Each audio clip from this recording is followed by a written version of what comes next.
battles are on. The arena thirsts for blood. Welcome, everyone, to Cabal AI Battle Arenas. This is a concept that we've done before, but we're bringing back in full life. And what we're doing is two competitors pick a fighter, an AI-generated image of a fighter, and then we put them into an AI and let it fight them together, and we see who wins. There are rewards for Cabal houses when someone wins, and we'll have votes to see who competes and who doesn't. I've set up all kinds of nice stuff behind this that you'll see as we go on to host the battles with.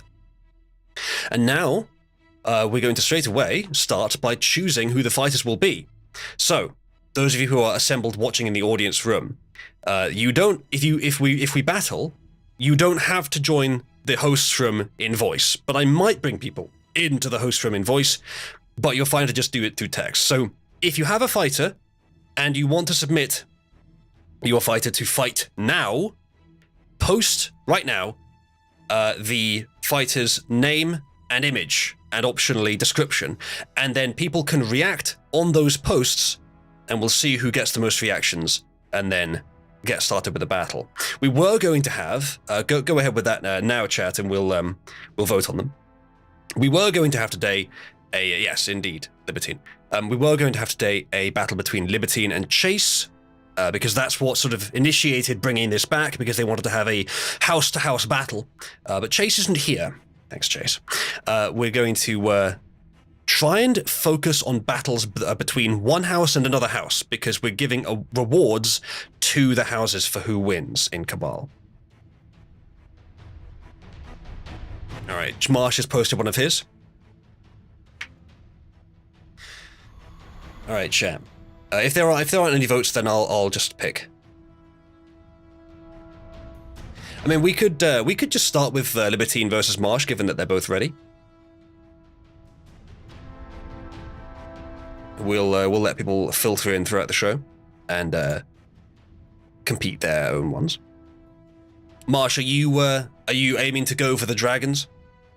We would have Cyborg with a sword versus twin dragons for the first battle. Works for me. Easy way to start. Libertine likes his odds. All right, well, better I think to just get going without waiting for more people to post theirs. So let me set up the first battle.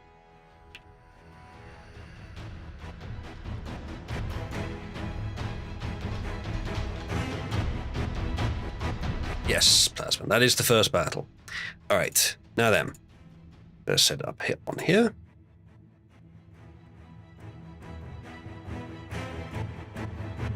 All right, so the names of the fighters are, on the left, Valent. And on the right, Fakor and Faknir. Right, and bring this out. It will take a moment to set this up because I'm telling the AI how to conduct this. That is all fine by default. That will need to be changed.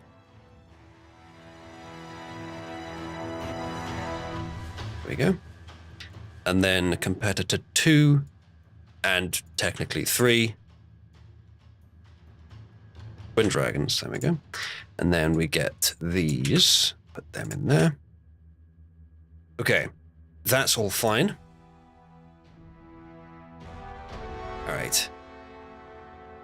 Ladies and gentlemen, I believe we're ready to start the first battle. Okay, so we're going to have a turn-based system, as I think you guys are aware. We're going to determine who starts first. So, the way that we did it in the past, and the way that we'll continue doing it now, is we will roll 1d2. I'll do that in a minute. And we'll have left and right, so Libertine and Marsh, 1 and 2. We'll do that, and that'll determine who goes first. Now, the person that goes second has one AI redo. So they can ask the AI to, on their turn, they can ask the AI to redo its output. Okay? So whoever goes second, remember that you have that redo available. You can ask the AI on your turn to undo what it did and do it again. Do a new one. So, Libertine is 1 and Marsh is 2. Marsh is going first. Let's begin the battle. Velent versus Fakor and Fafnir. Look at these graphics, chat. Look at all this work I put in. Oh, okay. Right, let's get on with the fight. So, it's Marsh first. You are, let me introduce the scene for you. 2 fighters are locked in an arena, and they must fight until one is defeated. The fighters are roughly evenly matched. The arena has a flat sand floor and contains the stone ruins of an ancient town. There's an audience watching. You are in the arena. There is open field, open flat sandy ground between you. What is your opening move, Marsh? Given the character's lore, I think I can guess. All right, chat. We'll now wait for Marsh to type out his start. Once he's typed it out in chat, and there are some rules for how you do this, by the way. I'll read them in a second. Then we'll paste it in here, and the AI will write story underneath that. All right. So remember, when you write your prompt, the prompt must be in third person. The prompt must describe an action, not the outcome of that action. You can only do actions that your fighter takes. You can only do one action which the enemy may be able to contend the outcome of. Speaking and stuff like that is usually free. And a turn prompt can be denied by me if it really doesn't work. Marsh is writing.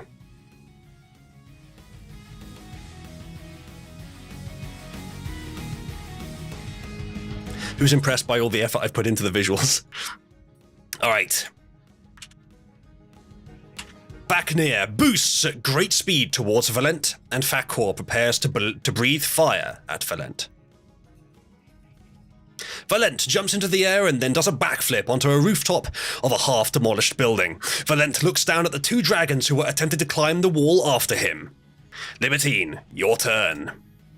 You're starting to get the gist now, chat. This is, there's great potential here, I think.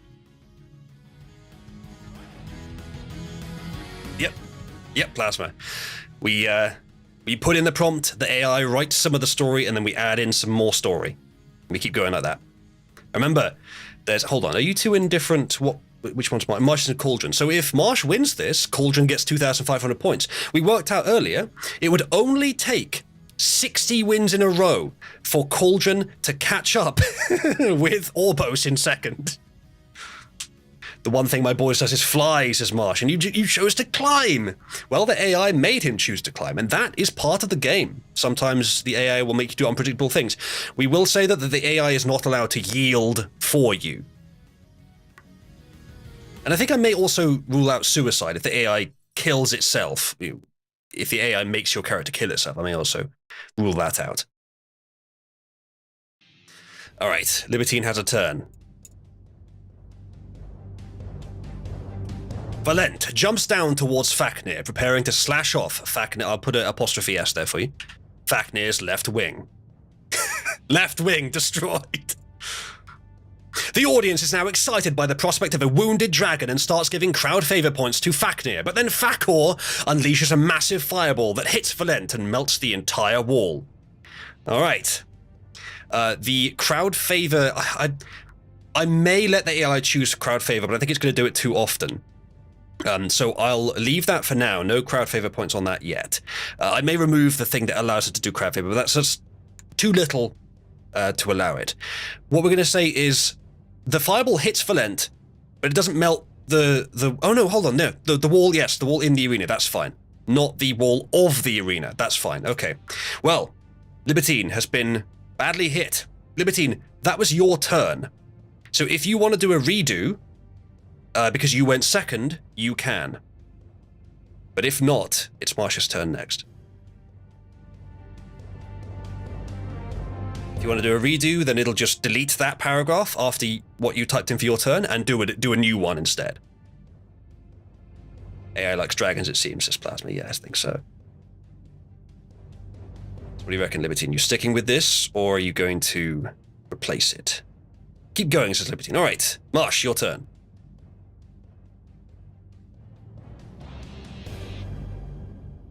Oh, the music ended. You guys can hear the music, I take it, yes? Looks like it.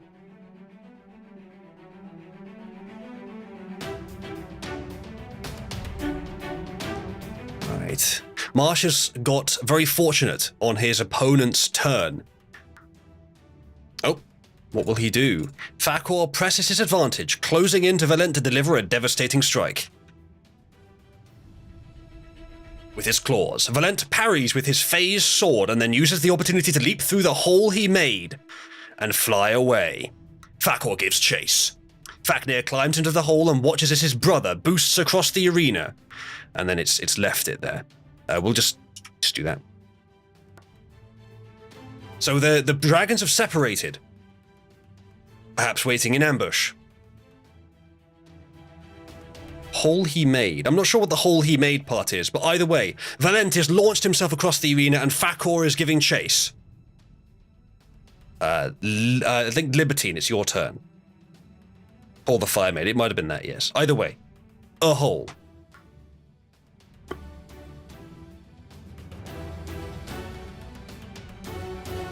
Libertine, did you give your character any more weapons? Curious.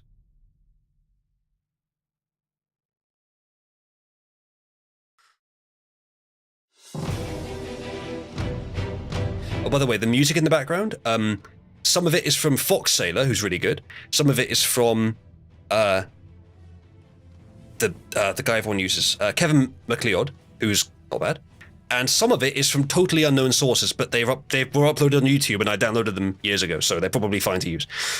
On a channel called No Copyright Music. So here's hoping they weren't bullshitting. All right, Libertine has a turn. Valent tries to keep the distance. I'll correct the spelling for you. Tries to keep the distance. Him, between him. Let me know if any of the corrections I'm making are wrong, Libertine. Valent tries to keep the distance between him and Fakor, leading Fakor into the ruins. Not a bad idea. Is that okay? Are the corrections there okay, Libertine? Is that what you meant? Good. Fakor fires his breath at Valent and catches his right leg. Valent is hit, losing his footing and stumbling into the remains of a house. Fakor enters the ruined house. All right, Marsh, it's your turn.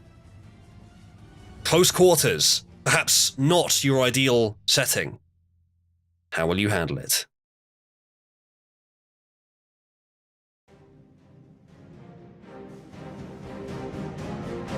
I'm letting the AI creatively interpret how ruined this X-town is. I was imagining just blocks of stone, but it thinks house. House is fine by me. So you're in the ruins of a house. Perhaps there's missing planks in the roof.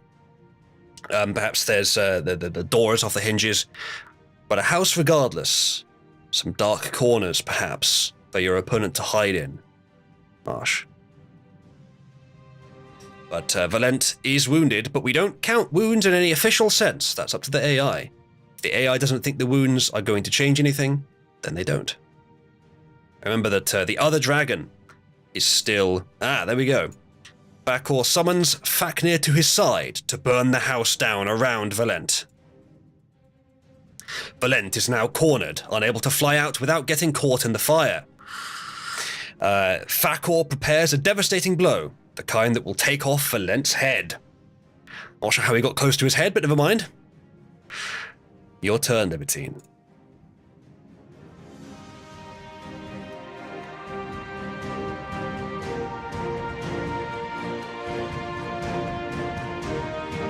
Asmus says, if you save the output text from these, we could write a Cabal book or something in the future. Sure. The output is all saved with the browser's memory, I think. So I not only do I have these saved, but I have all the old ones from the last time we did this game a few months ago saved as well still. I will try and find a way of getting them to you in the best way I can. I could possibly have a channel or a thread where I add these. Not sure how I'd do that. But I could, we could just document the battles in the same area as the contestants themselves. the fighters are documented in that channel. Valent attempts to parry Fakor's blow, but it's too powerful and cuts through Valent's sword and arm. Valent's remaining arm falls to the ground. Valent falls to the ground, unconscious. Ignore the getting back up again. Unconsciousness is the end of the battle. And despite a valiant attempt to defend against the dragons, Valent was defeated. The match is over. And it did feel a little unfair. I think there are strategies which I have a vague idea of that you should use in these, that Marsh was using more and Libertine was using less. But it's something we can definitely adapt to over time. So, that's the end of the battle. We will allow that to the scoreboard right now. So, Marsh, you're actually not on the original. I'm using the same scoreboard as before, but I'm going to put a little marker here to show that these are the new scores. Marsh, let's actually list the competitors. I'm putting a star next to the winner in these as well on the site. So, Marsh with that character, 1 victory, and I won't record the loss in here. I didn't award any crowd favor. I may remove the AI's ability to do that. One this needed for Cauldron. Yes, indeed. So, Marsh, congratulations. You won on behalf of Cauldron. So, Marsh, the reward is that I'm going to do a cheer from my position of infinite User coins. The cheer will be for Cauldron, and you can also choose, if you want, 2 causes on the topic popularity system to support with those 2,500 User coins. It is inflationary spending, Malcatello, but the topic popularity system is so deflationary that it well more than balances out. Oh, Matthias, it's true. Valent does still have a redo. Libertine still has a redo. I've already written everything down, but I suppose if you want to, Libertine, if you want to redo that last thing, you can do. It doesn't matter. Well, we'll save it for next time because you've been magnanimous. Well, you'll have a free redo for next time. So. Marsh, hit me picky and die. Okay. So, here, 2,500. Cauldron, 8-bit picky die. I'm tempted to put for Marsh's victory in, but that will give points to Marsh being kitten. I think he'd rather not. All right. G2,500, Cauldron, 8-bit picky and die. You are definitely Cauldron. I've spelled 8-bit picky and die correctly. I'm sure you're happy about this 8-bit. There you go. It's in. Some more points for Cauldron at last. Right. That was Battle 1. We will now move towards Battle 2. Ladies and gentlemen, submit your fighters. Now, we can't use the same fighter after they lost, but the same player can submit a different fighter. So Libertine, you could play in the next round, just as long as you use a different fighter.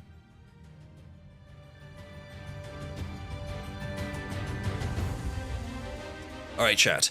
Submit your fighters. Put the image and the name in a post in live chat, and people will vote on it. Plasma has given also a list of all the fighters. I wonder if people have been adding reactions into here.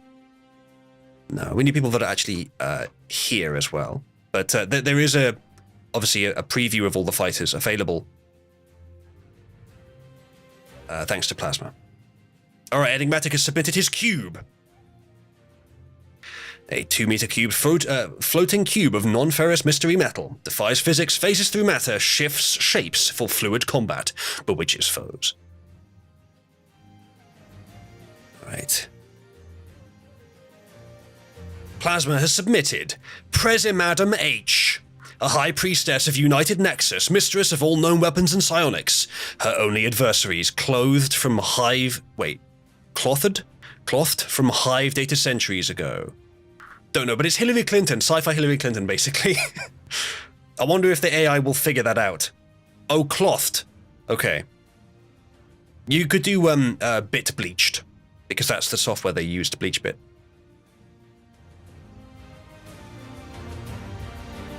Are you doing the indent? Are you just typing spaces or are you using tab? Alright.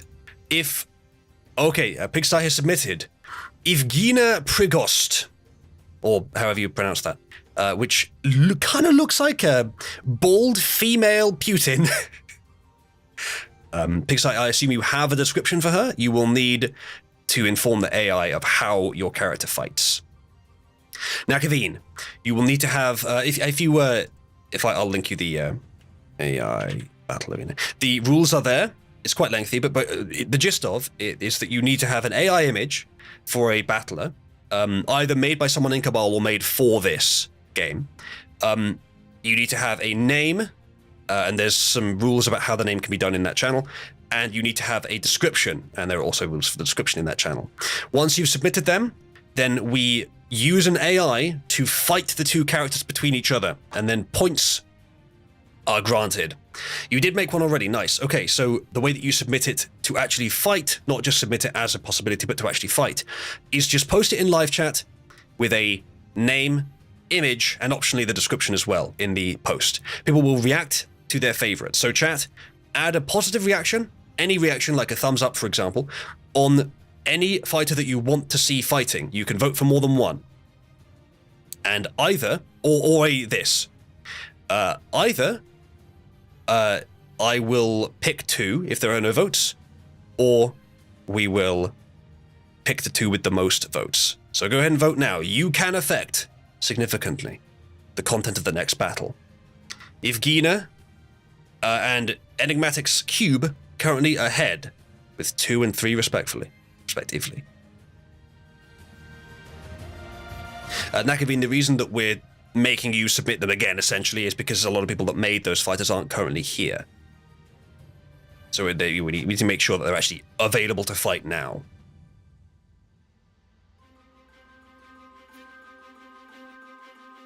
Alright, is anyone else going to submit a fighter?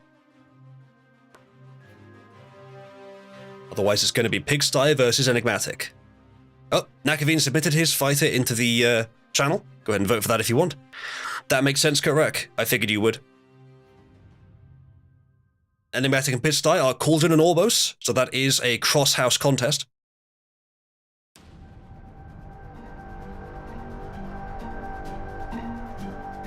Alright, let's see who's got the votes. I think we'll give it another 20 seconds or so, and then we'll get started. And it looks like it is going to be Enigmatic versus Pigsty. But I think all 3 submissions, except for Nakavin's, are from different houses. Pigsty is Orbos, Enigmatic is Cauldron, and Plasma is Amuleth. So that would work either way for any of those. Oh, Pigsty has to leave. That's a shame. Okay, in that case, it's going to end up being Plasma versus Enigmatic. All right. Let me get that set up. The next battle is between Enigmatic with Cube on the left and Plasma with basically Hillary Clinton on the right. And let me create the new thing.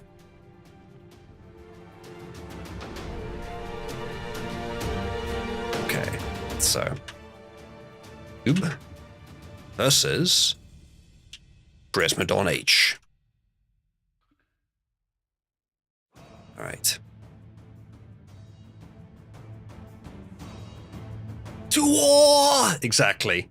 If Plasma was dreading the cube, how do you kill the cube? You're gonna have to find out. Ready? Next battle.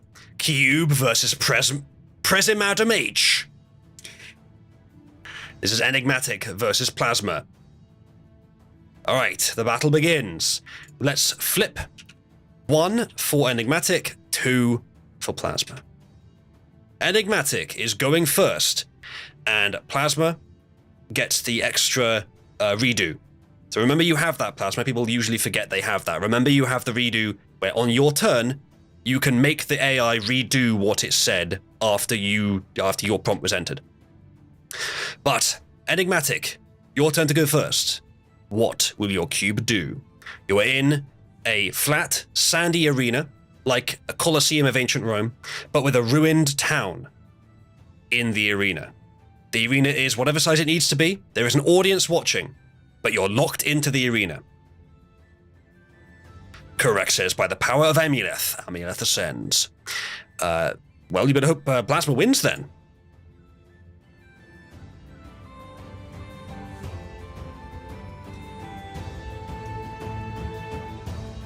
Zane immediately lost interest.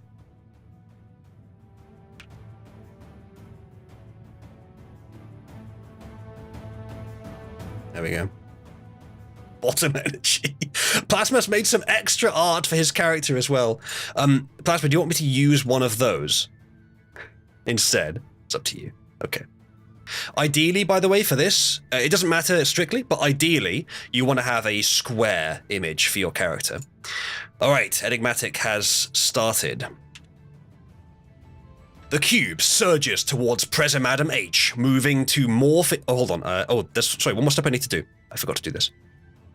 This is a complicated chat. Give me a second. Okay, so there, and then get the descriptions of each of the characters. There's the cube. All right. That, and then Prezimadam H.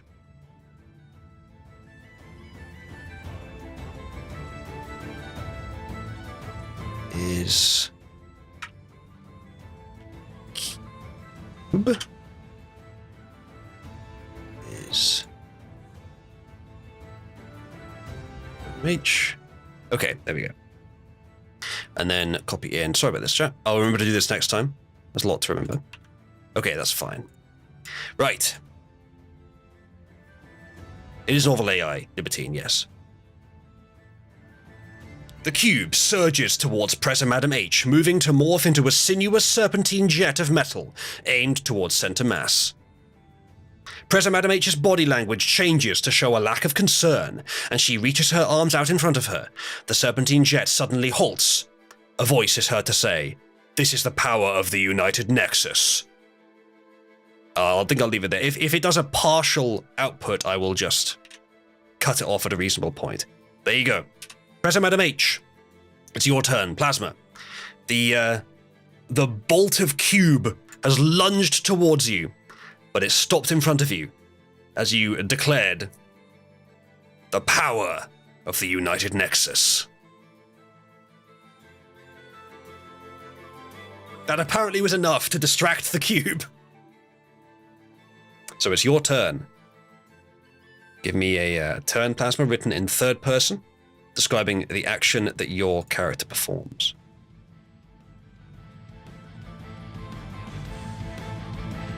Cube is 80 IQ.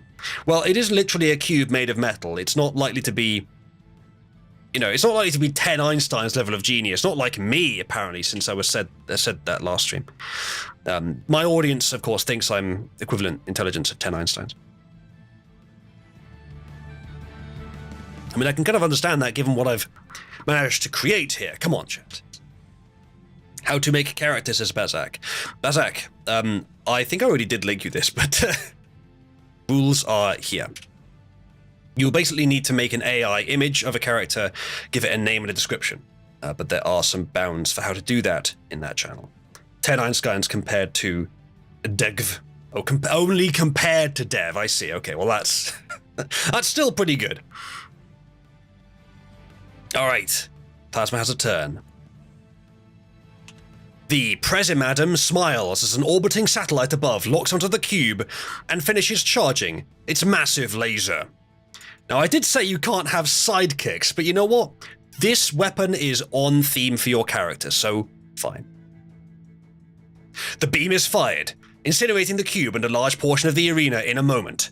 The audience are ecstatic. The cube is defeated, and its metal remains are collected.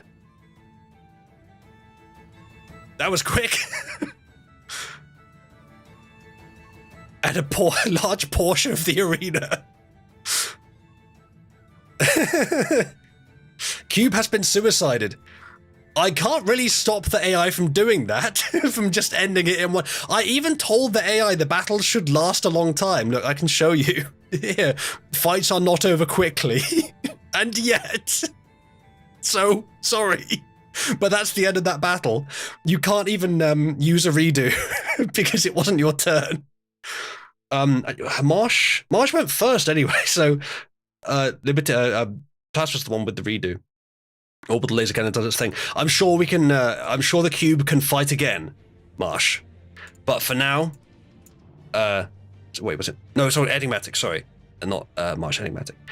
For now, it is the Plasma has won. You learn almost nothing from watching this round. Well, it's fine, but I don't think you have to. Like, it's just a creative writing exercise, basically. Also playing off the AI text of the power of the United Nexus call out, I suppose so. I was expecting that the power of the United Nexus would be useless.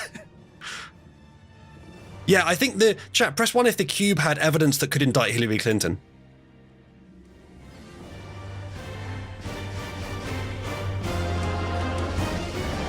I think it can be safely assumed. So, enigmatic. I'm sure the cube can return to fight another day. But for now, Plasma gets his reward. Plasma, which 1 or 2 other causes on the TP system do you want to support?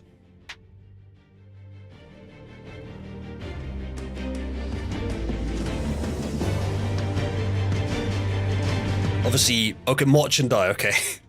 Yeah, 2,500. March, die. Also, of course, Amuleth. You are definitely Amuleth, yes. Amuleth, March, die. But die is getting loads of votes. There we go. It's done. March is still not in 9th. He's still not overtaken Jack. But that's put Amuleth much further ahead of Orbos. Alright, that's the end of that battle. Let's go and wait for the next one. So chat, the next battle. Oh, well, let me just record who won quickly. It was Plasma playing as Brezimadum H. 1 victory. Actually, formatting instead.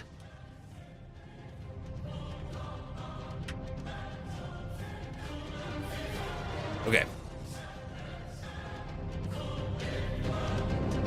Nakavine, the named Cabal member on the topic popularity system with the highest score gets the Discord kitten role. You'll see that currently 8-Bit Picky has it.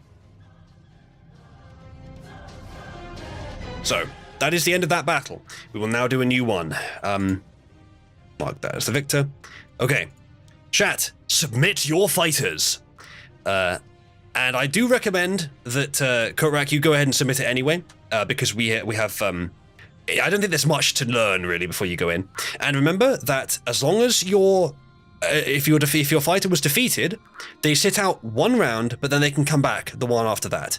Your fighters are never truly dead, unless there's something extraordinary that happens, where we say that they're banned from fighting ever again. We have already 2 fighter submissions that we haven't had already before.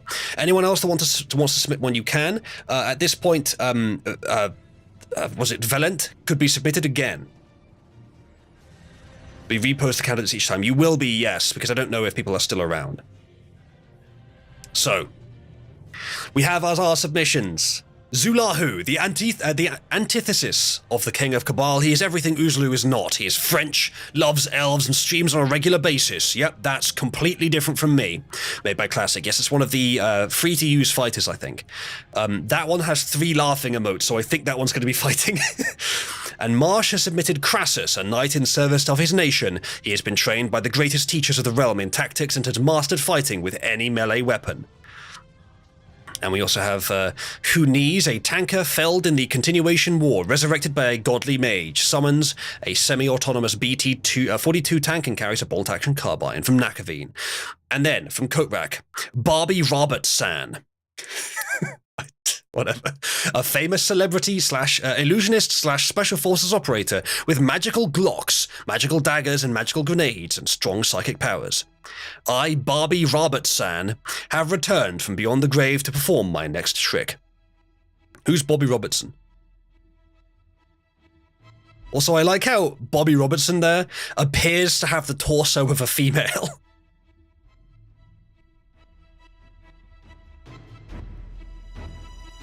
Alright, there's 3 votes for Bobby Robertson. Oh, it's him, okay. 3 votes for Bobby, 4 votes for Huniz, and 4 votes for Zulahu. So right now it's a 3-way tie. Oh no, sorry, 2-way tie.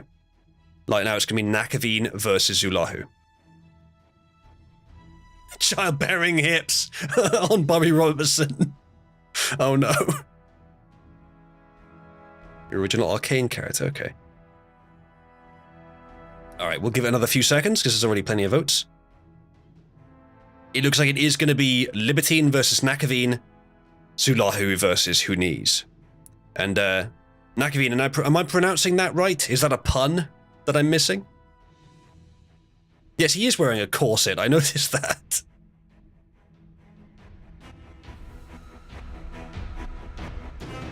Alright. I think we'll call the vote there. It's going to be Libertine with Zulahu versus Nakaveen with Huniz. Says you feel it, okay. Alright, let's get these loaded in. Give me a second, chat. On the left, Zulahu, and on the right, Huniz. Huniz nuts! Oh! Okay. New story. Oops, fuck. There you go. Nothing happened. It's all fine. Zulahu versus Huniz. Let me set up this. You have to have a template for these, actually. Config preset, not a template. Okay.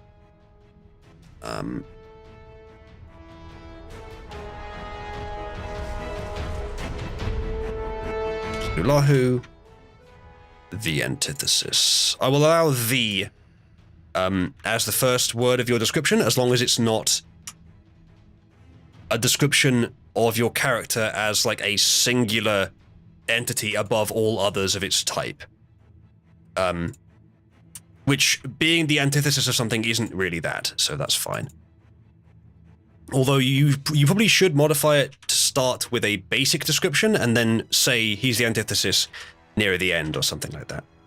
Okay, that's entered, and now we'll do... I love how I put fights are not over quickly in the place where it says that this will strongly influence the AI output, and then the last one ended in 1 fucking turn. Never mind. Okay, I think the fight is ready. Your next battle, Zulahu versus Huniz.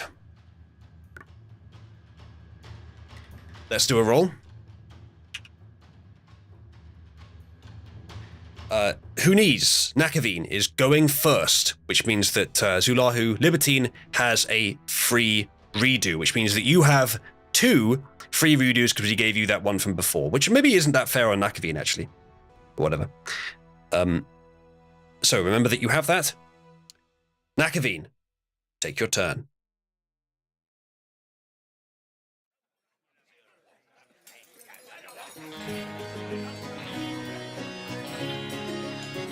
Let's see which groups you guys are both in. Nakaveen, Amuleth, Liberty. Oh, you're both Amuleth. Oh no, wait. Nakaveen. Oh, okay. Nakaveen's Orbos, right? I saw the chat icon, but you have that as a separate thing.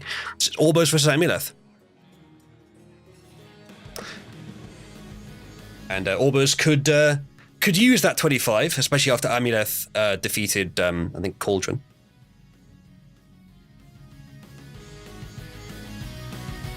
First turn. Huniz greets the opposing battler by raising his carbine and taking a shot at his head. Zulahu takes cover behind a stone wall. The first round consists of Zulahu sneaking around and sniping at Huniz. Huniz takes shots whenever he has an opportunity. So, Zulahu looking suppressive fired. How will he release himself from this oppression?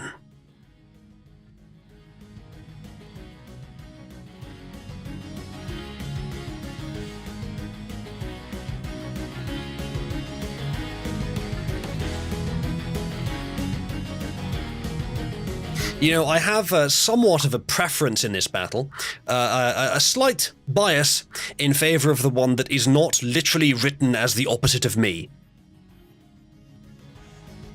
The music's anticlimactic? I don't know, Achilles. I think it sounds just like a fun bar brawl, which is kind of what this is. We could change to a different song, though. I have many different songs on here. They're all random. Zulahu leans around a corner and casts Fireball at Huni's. Huni's gun is too short-ranged. Really? Zulahu's spell hits Huni's shield. Really? And does 5 damage. And it breaks. Huni's fires back, and the gun grazes Zulahu's arm, doing 2 damage. Ignore the damage numbers. That's not supposed to be happening. Either way, apparently Huni's had a shield, or armor, or something, and now it's broken. So the fireball hit. So that turn was better for Zulahu than it was for Huni's. Did he actually have one? I must have missed that in the description. Not anymore. It doesn't say he did.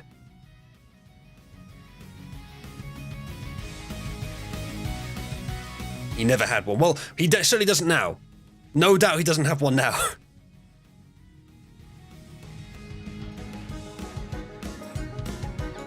You may realize, chat, gradually that this is more a test of your ability to write creatively than anything else. And to corral the AI.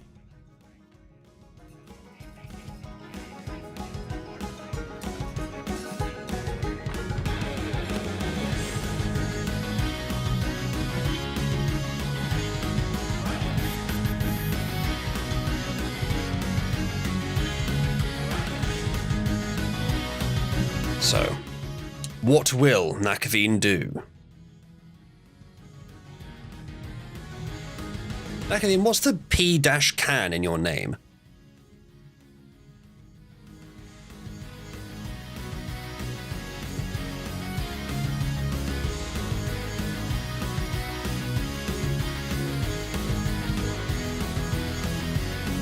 We need something to do in these pauses, don't we? I'm not sure what. Just commentary, but sometimes there's nothing to commentate on. The damage numbers, though, we won't probably be actually using them. I could tell the AI don't use damage numbers, but actually they're not. They're useful to quantify how much damage has been done without it merely being descriptive.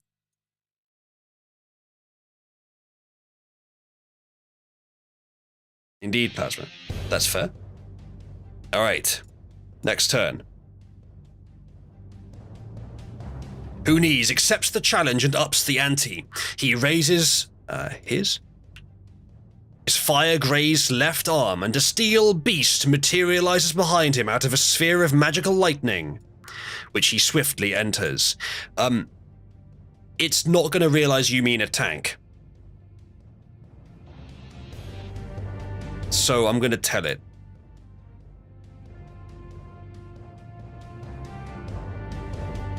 The steel beast, in brackets, is BT-42 tank. That's all right, that could be. Yeah, guns are shorter range than a fireball, indeed. Okay. Huni's accepts the challenge and ups the ante. He raises his fire-grazed left arm, and a steel beast, his BT-42 tank, materializes behind him out of a sphere of magical lightning, which he swiftly enters. I'm going to put... And he swiftly enters the tank. Because otherwise it'll think it means you enter the magical lightning. Zulahu, surprised at this turn of events, ducks into cover and casts a spell, summoning his own vehicle, a Panzer IV. Both vehicles fire at each other. Huni's B-242 gun is short-ranged. I'm going to, I think, delete that line. Both vehicles fire at each other. We don't know exactly what happens yet. So, maybe okay. Because it said something happens, but we don't know what the outcome is, I'm going to make it send another one. The bullets do 5 damage for some reason. The tanks are roughly evenly matched. I told it that at the beginning. The battle continues with the two sides taking cover and firing at each other. At this point, the story is not very exciting. Fuck you. You know what? No, it is exciting. Right. Next. It is the turn of Zulahu, controlled by Libertine. World of tanks and wizardry, exactly. Correct says, this is now the longest fight I've seen. Yeah, I know. Tank shell equals fireball. Yeah, same damage. French wizard summoned a German tank. That's true. AI hates war, Lamo. All right, Libertine's turn.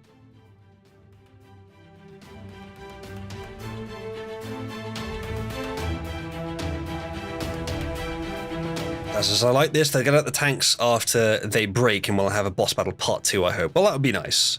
Wizards und Panzer, yeah. Only one of them's a wizard. I love how the AI was like, oh, well, one of them summoned a tank, well, then the other one does too. Correct says, unironically caused me to loudly laugh hearing the AI call the story boring. You fucking wrote it! Partly.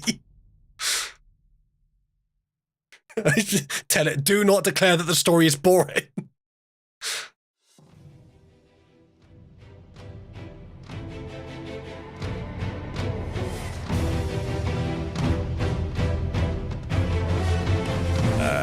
Okay. Libertine says, Zulahu, magical powers one of his tank's shells to cause more damage and fires at who needs his tank. I'm gonna change that to magically amplifies. Or magically empowers. Is that okay? I'll put one of his tank shells. Yeah, that's correct. Okay. Zulahu magically empowers one of his tank's shells to cause more damage and fires at who needs his tank. But misses. Huni's drives his tank around a building and fires at Zulahu's, hitting it. Huni's and Zulahu each do 5 damage to each other. Fucking ignore the numbers. Libertine, you do have those 2 redos if you want to use one now.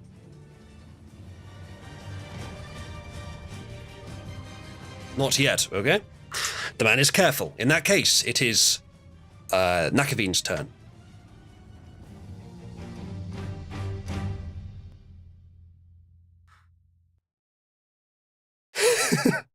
That's what says that his voice is cracking and crying. Better entertainment than anything in existence. There should be a primetime night TV show on mainstream media. I don't know about that. But if you guys are enjoying it, then I'd appreciate contributions via tip.oozloo.net. Let me send this out for you. Fun fact, we are still doing the GigaStream thing. So if we get to £50 total contributions by subscribers to Stream Elements, then you get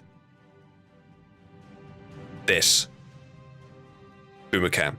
Not here, it'll be somewhere else on the screen, but until we hit £50 in total, that will be invisible. If we hit £100, then the stream's minimum length extends from 3 hours to 4 hours. And I put on the wizard hat. That's a giga stream. Gets compliment, give me money. I forgot to mention it before now, correct? I have a lot to think about, but this is actually, this is not a free service. This is intended to be a way to procure money. Okay. Nakavin says both do damage when one hit and one misses. Oh,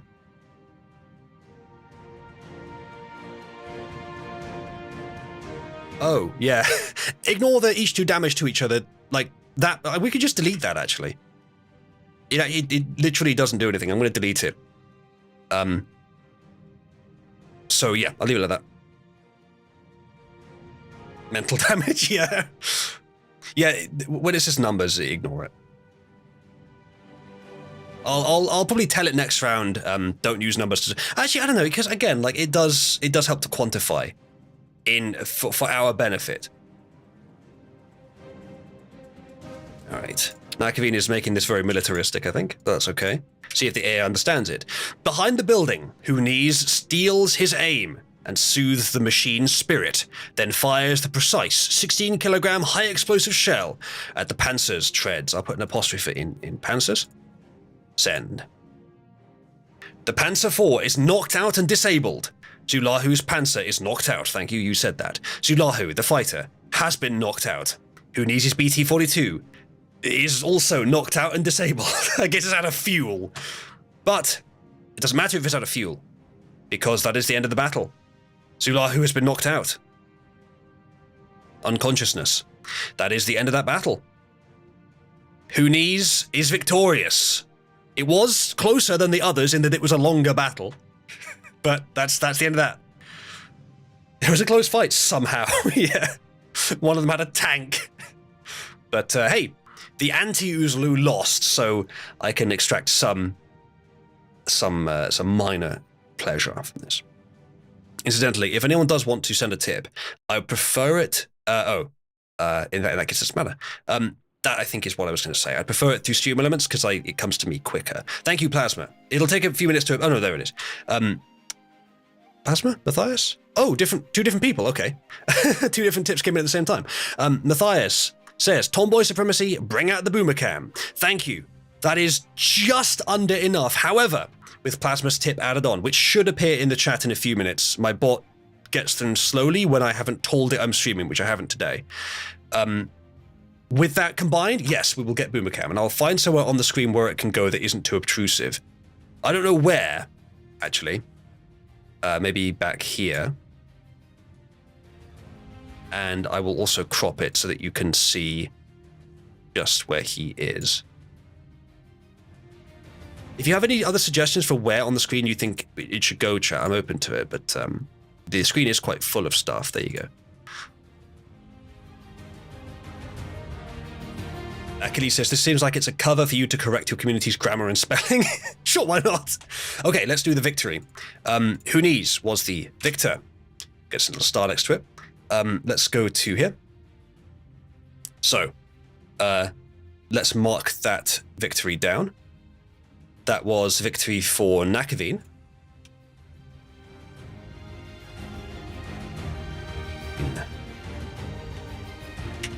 Huni. It's a really strange name. I do wonder what the inspiration was. 1 point. Okay, that's done. And now we'll do the cheer. So your reward, Nakaveen. Nakaveen is in Orbos. So you get Orbos reward, and you get to choose 2 causes on the topic popularity system to support with the 2,500 User coins bounty for this battle. Okay, fair enough, Nakaveen.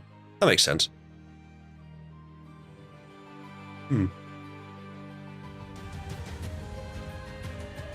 Well, Plasma, you get more User coins on if you do an automated recurring subscription via Subscribestar. So if you do want to do that, especially if you want to encourage me to do these more, that would make sense. You get some bonus User coins, Orbos and VTubers. Pull away from the kitten more, okay. You'll be getting Orbos anyway. I mean, 2 additionally, as well as your house. So you can add 1 more if you want. Orbos, VTubers. Do you want another one, Nakaveen?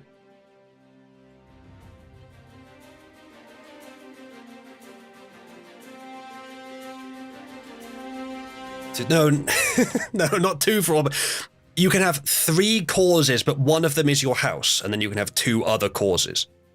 And you can choose the 2 other causes.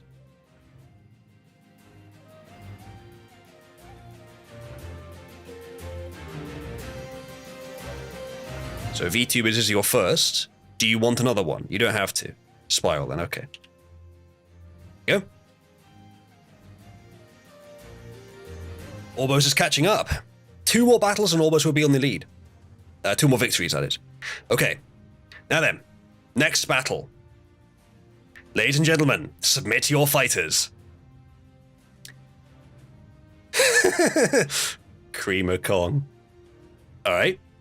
Enigmatic has submitted a black man. Marsh has submitted Crassus again with new art. He looks pretty good. Alright. Guys, vote on the ones that you want.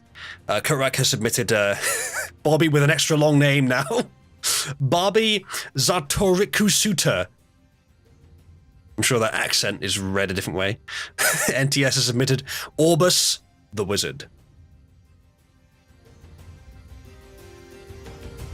Got to include the nickname somehow. Okay, fair enough. Well, it'll go in there, but it might not use it. Achilles, why are you so pessimistic? Surely if you can do better, you should post your idea. I think they are fairly creative. Still hasn't shown up with the stream elements contribution. There it is, just as I said it. Plasma says, solve a way to create visuals quickly, like a team of people, and do a new YouTube channel and become a billionaire. I'm not sure about that, but I would like to develop this idea, especially if people actually enjoy it. And of course, the way to show that is to make it worth my while. Malcatillo says, Metal Gear Rex. A powerful, 80-ton, three-legged combat mech built by a rogue private military company. A large cannon on either shoulder and powerful legs to crush its enemies. Alright. Alcatillo just pulled out the OP pick. I'm sure what you mean by that. Oh, okay, yeah. Whipped out the overpowered choice, yes, understood. I think it's supposed to be pronounced Metal Gear, but it looks like Metal Gear. Metal Gear! That's how we're going to pronounce it instead. Okay, give you another 20 seconds or so, and then we'll tally up the votes and see which two fighters got the most. It's looking like it's going to be Enigmatic with Creamer Kong versus either Orbus the Wizard or Crassus. I may overrule the votes a little bit if it means that people from different houses fight each other, rather than the same house. Oh, you wanted it pretty mean that's Metal Gear, okay. Alright, so Enigmatic is Cauldron, and Marsh is Cauldron as well, so I don't think I'll do that one. I won't prioritize that. I think it'll be NTS, Orbos with Orbus the Wizard, versus Creamer Kong for Enigmatic. We'll give it a little bit longer, and then we'll do that. 80-ton, roughly human-sized. Roughly. Well, we'll see what the AI does with that. Maybe it's literally too heavy to move.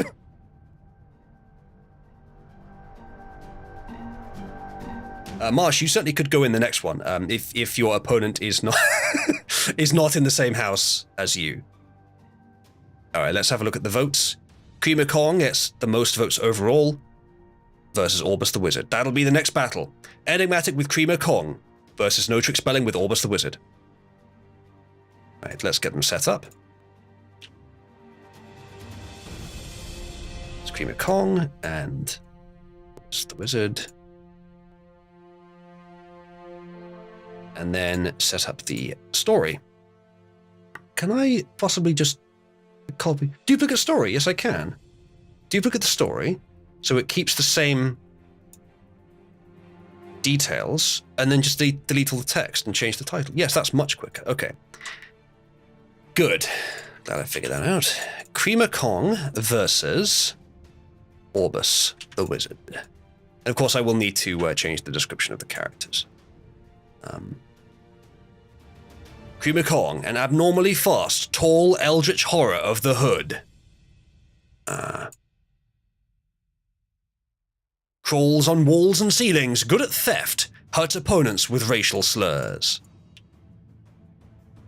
Versus Orbus the Wizard. A wizard more... Hold on a second. A wizard more famous for ending fights with food than with spells. He needs to smoke crack to recharge his mana. Does he have the testicular torsion spell by any chance? Yes, thank you, Plasma. That is the setup. Okay, that is all good to go. All right, next battle. Creamer Kong versus Orbus the Wizard. Look at these graphics, Char, aren't you impressed? All right, we begin. Let's flip the dice. 2, that is in favor of NTS, No Trick Spelling. Pixar, have a look in User content. There's a VOD of this stream in there. Or are you talking about a different thing? Maybe. Yes, this stream, yes, in User content. So, NTS, you're going first, and Enigmatic, remember that you have the free redo on your turn. I may extend that to allow other people's turns as well, I'm not sure. Maybe a bit bullshit. So, we await NTS's turn.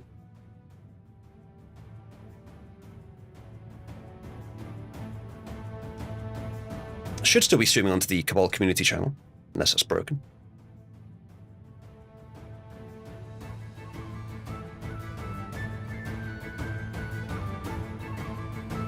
I think this is Fox Sailor, which is really great music, and it's all attribution, I think. So you say who it is. I should put a bit of text in the YouTube description. I may do that after the stream. But as long as you say who it is, you're allowed to use it for non-commercial. I can't remember if it's commercial or non-commercial. Technically, the video isn't commercial, just the stream. I guess the music is used for it, so maybe I shouldn't be using it for that. Maybe I'll look up the license later. I actually can. I have a copy of this recording without the music, so I could always add music in post if it turns out the license won't allow it. All right, we await NTS with his turn. If you don't know, there are some rules of how the turn is conducted, but go ahead and type yours, and I'll tell you if you run afoul of any of the rules.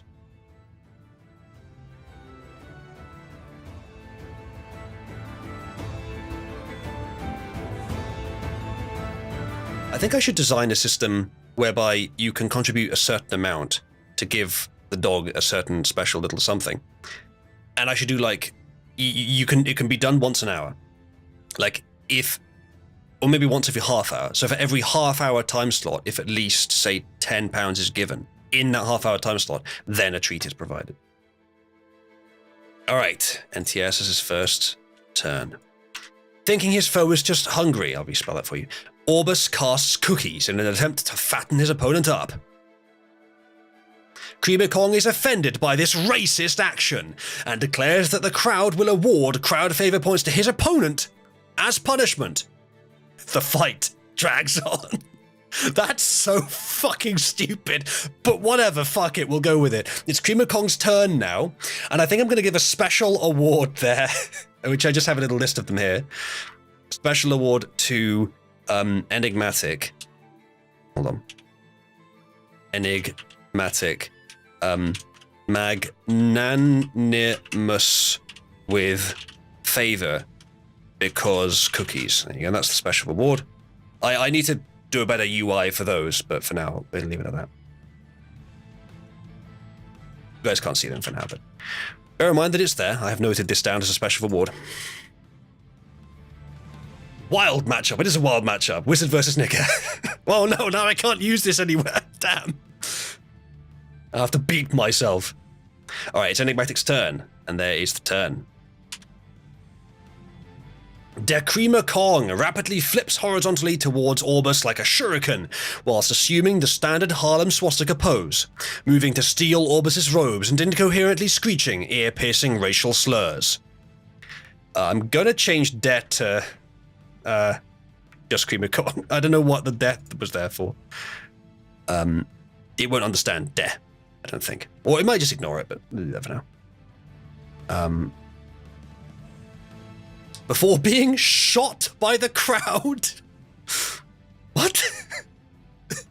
Orbus casts a fireball and the flames are immediately put out. A random member of the audience, a dwarf, declares that she's awarding crowd favor points to herself. Because the fight is... Fuck you, AI. We're doing that again. No, we're doing that again. Attempted to force Orbus to submit. Orbus tries to run away, but he is not allowed to. The fight goes on and on. Finally, Creamer Kong, running on low energy and desperate to finish the fight, throws his arms wide and yells. And we don't know what he yells, because it's now Enigmatic's turn. Or not, NTS's turn. That was so silly. I should tell it no time skips, shouldn't I?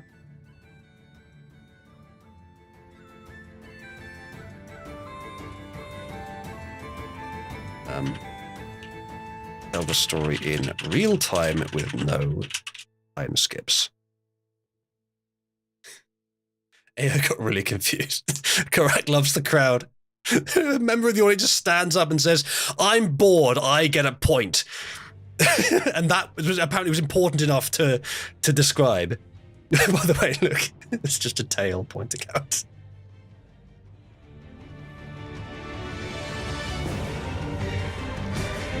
Right. We await NTS's turn. Yes, you did, Nagavine.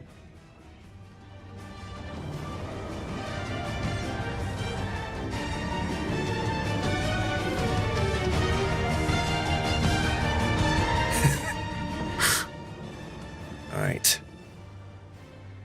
Will food be able to overcome the starving Negro? Who knows? We shall find out very soon.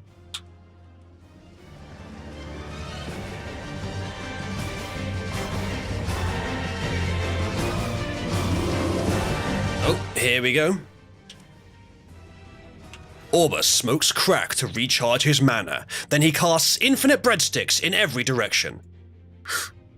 Creamer Kong's eyes roll back and he passes out, surrounded by endless loaves of bread. The crowd is satisfied with the result. Orbus wins the match. There you go. Food won the day. Yeah, NTS, that was it. That's all you needed to do. Yep, that's the end of the match. Redo, says Enigmatic, but it wasn't your turn. Unfortunately.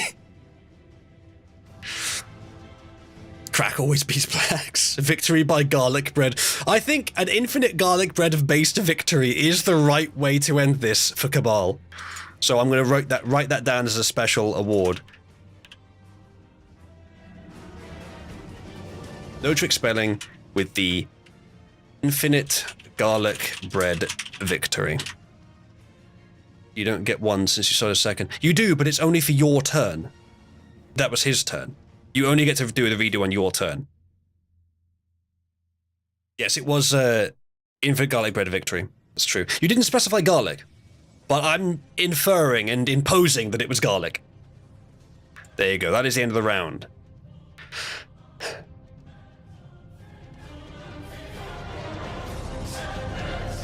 Right, let's mark Orbus as the winner. And just think for a second. Make sure I got everything right here. Did he say breadsticks? He said loaves of bread. Oh no, he did say breadsticks. Never mind. Well, NTS, it can happen. I mean, honestly, it was fairly creative. The idea of like a fat wizard who uses food, cast food. That's a good idea. It's a fun idea. So you've won. Maybe that'll be chosen next time as well. Maybe it's that entertaining, but we'll see. Let's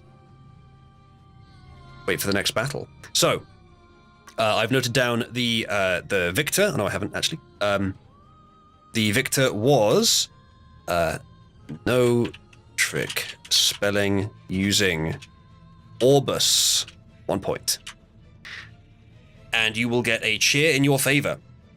So, NTS, the cheer will go to Orbos, which is your house, and 2 other causes of your choice. Here is the list of existing causes.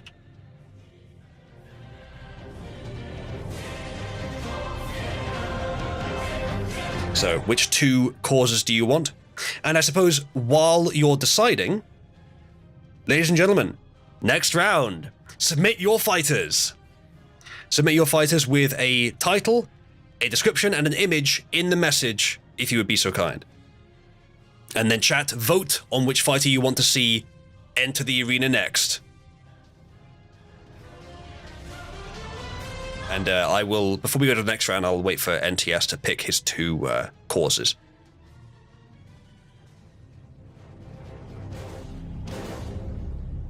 FYI, it might be easier for you to embed the image in your message if you're going to post it multiple times, because you can just do a copy of the entire thing, including the link to the image, for those of you that want to submit for multiple rounds.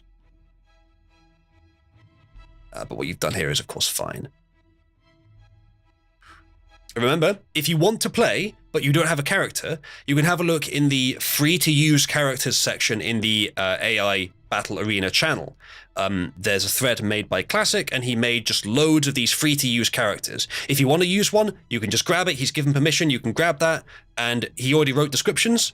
I don't know if you would be able to change it, but he probably wouldn't mind if you changed the description. And you can bring them into battle without having to generate it yourself.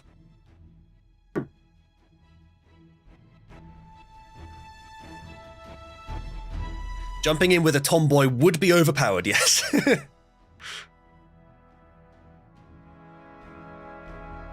New submission. Yep. Oh, it's based on Bionicle. Nice. Okay, tomboys and shekels, says NTS. Tomboys and shekels. So Orbos, tomboys, shekels. And you are in Orbos for sure. And go. There you go. Orbos is £4 behind Amuleth, or 418 User coins. That is the kind of thing that you guys could quite easily put Orbos in the lead with. And remember, Orbos will get their nice shiny icon, and Amuleth will lose theirs if Orbos is in the lead, and it's very close right now. So, chat, remember, vote on the competitors you want to see, and I see you have been. The one with the two with the highest votes will be the next competitors. Looks like Evgena Prighost, Barbie Roberto-san, and Gunku are in the lead. Oh, Orbos is a bit closer now, thanks to Lamalcatillo. Looks like Gunku, the Bionicle essentially, has the most votes currently, so it looks like it's going to be Java Baklava with Gunku versus someone else. Either Pigsty with Evgena, or Coatrack with Barbie.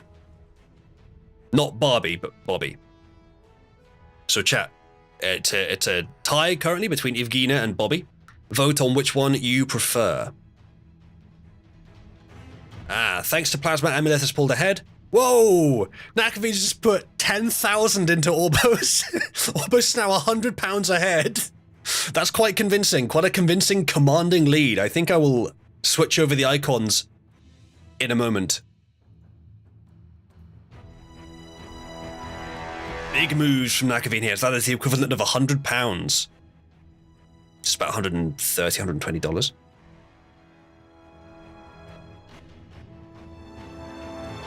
Oh, Matthias with another 100 for Tomboys. When Matthias could have changed the outcome of the House's War, he chose instead to support Tomboys, kind of based.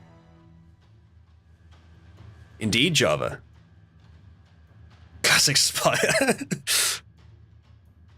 Jack has put £21 equivalent into Amuleth, and for 8-bit Picky, Moch, and Tomboys. Amuleth is now £45 behind Orbos, but Orbos is ahead. I'm going to change the icon for them now. And then when I look back, I will decide who's going to fight today.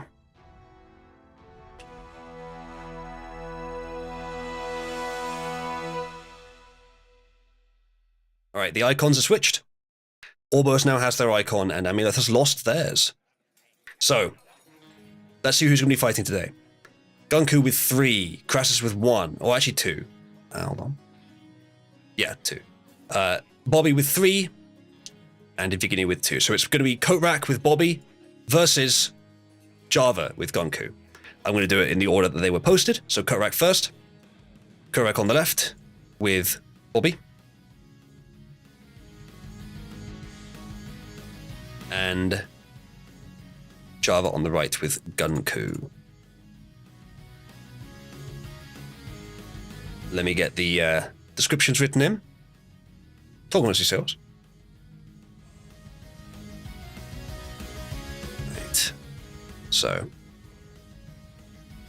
That name is really long. It's not going to fit very well in here. I might have to reduce it. Luckily, Gunku is nice and short. I may have to impose a restriction on the length of the names, actually.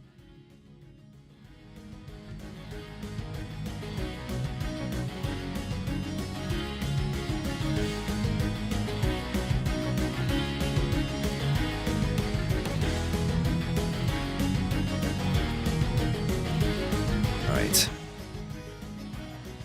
That's in, and Gunku.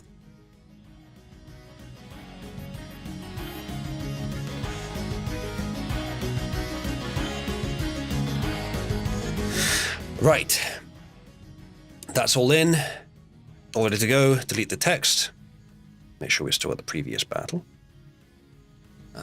Yes, we do. Okay.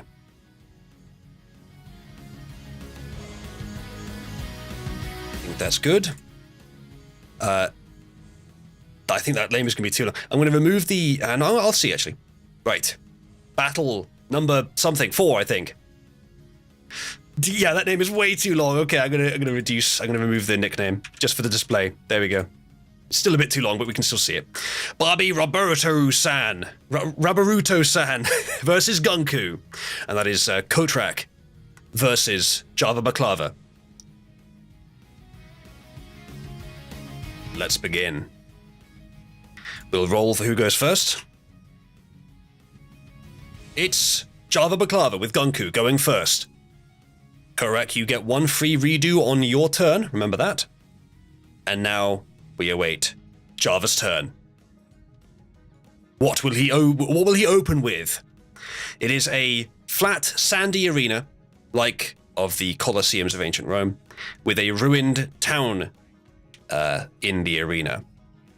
I could actually do different arenas. I could do stylized arenas. Understood, Java.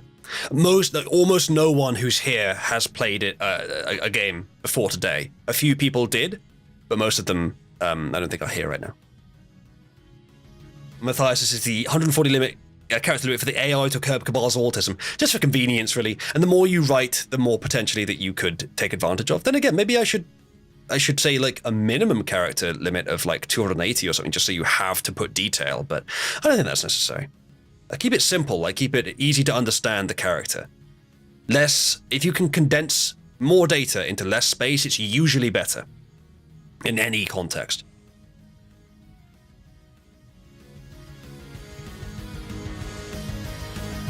As I said, I never thought I'd get to watch adult ninja Bobby from King of the Hill battling a Bionicle to the death. Indeed not. And yet, here we are. All right, first turn. Fuck. Okay. Ignore all that. Gunku raises his arm cannon and opens fire on his opponent. Barbie blocks the bullets with his magical force field and shoots some of them back at Gunku. Gunku ducks under the shots and runs behind a pile of rubble. Barbie throws his dagger at the pile, which explodes and sends Gunku flying. Well, a good turn for Barbie, even though it was Gunku's turn. Your turn, Barbie. Exploding dagger, yeah. So, Kutrak's turn. What will you do?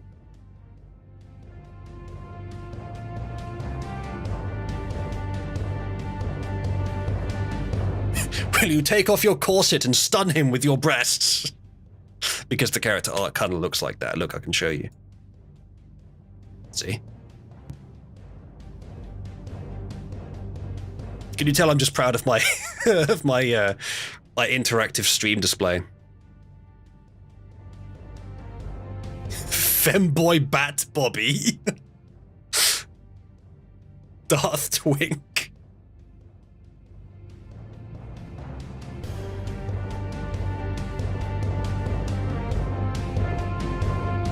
All right. Barbie shoots his magical Glock at Gunku with the power of illusions to convince everyone that he won the fight. Gunku fires off another round and Barbie dodges. Gunku fires a few more shots but misses. Barbie fires off another round and misses. Gunku charges in with his sword and axe and starts to hack at Barbie.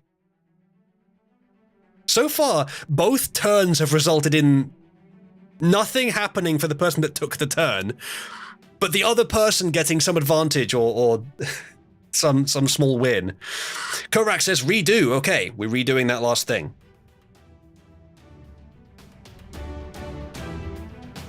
But the audience can see through it. Gunku shoots a rocket at Barbie. Barbie dodges. The rocket hits a nearby building. It's a critical hit. Oh, the building is feeling that. There you go, Korak. That's a bit better for you. Maybe that was worth the redo. All right. Java's turn. Java says, the sword and axe I explicitly said he didn't have. Rip building, yeah. 07 for the building, chat. The AI is recording a lot of misses this game, yes it is. Not sure why.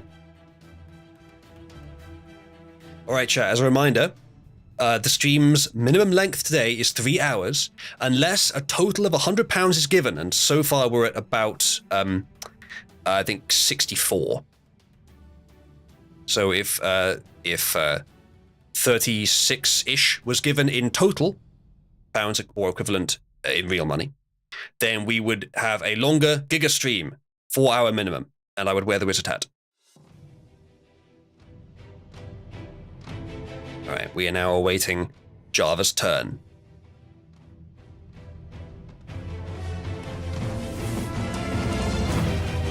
Alright, here's the turn. Gunku takes cover in the building's rubble and opens fire again at Barbie.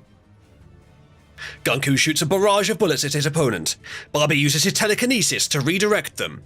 The building is destroyed, but Gunku is unharmed. Barbie's turn. I should do a system of taking bets, shouldn't I? If anyone wants to set it up as a non-official thing, then we could do it, but you wouldn't be able to use user coins, really. You could record bets, I suppose, and then we could change the cheer values afterwards. I don't know. Who are the two groups that you're in? Java is Orbos. So this is again Orbos versus Emuleth. Because it turns into gambling addicts.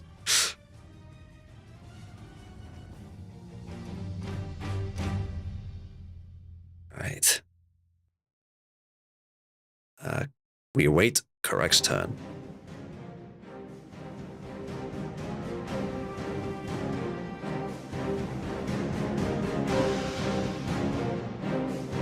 If this continues to be a popular thing, chat, I may well do it weekly. Perhaps we could even do more than one game this week. Remember, there's 27 of you in the audience right now. Any one of you could participate in this. There's a bunch of free-to-use artwork, which even comes with names and descriptions in the thread with the same name in AI Battles, in the AI Battles channel. You have a look for the thread free use characters in there. I think it's called something like that. Then you could just pick a character and play with it if you wanted to in the next round. Korak has taken his turn. Barbie replaces Gunku's weapons with illusions while continuing to shoot at Gunku with his magical Glock. I think I'm going to disallow that because you're talking about the outcome of something that Gunku could contend. So I'm going to ask you to reword that so it could be prevented by Gunku. Or at least imply that it's something that couldn't be contended, but therefore wouldn't have a direct effect on Gunku.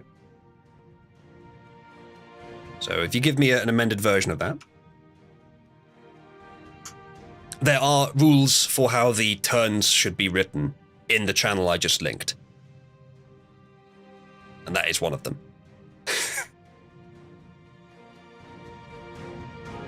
You okay, Boom? Good boy.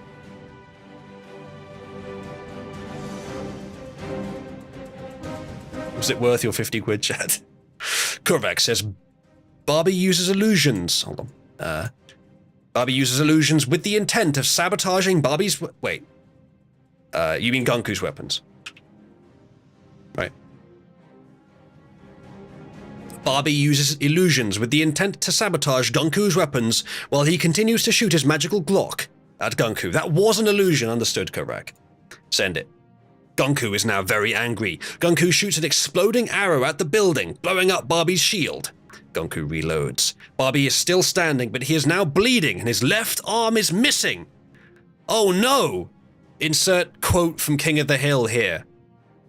Which I haven't seen, so I wouldn't know. He's lost his arm. Hopefully you can get that repaired. That is also something that we do in these battles. Your character is fully restored after a battle, but if they lost the battle, then they can't fight the next one. They're still recovering from one battle. They have to sit it out. But even if they lose an arm, they can still fight the next one if they win.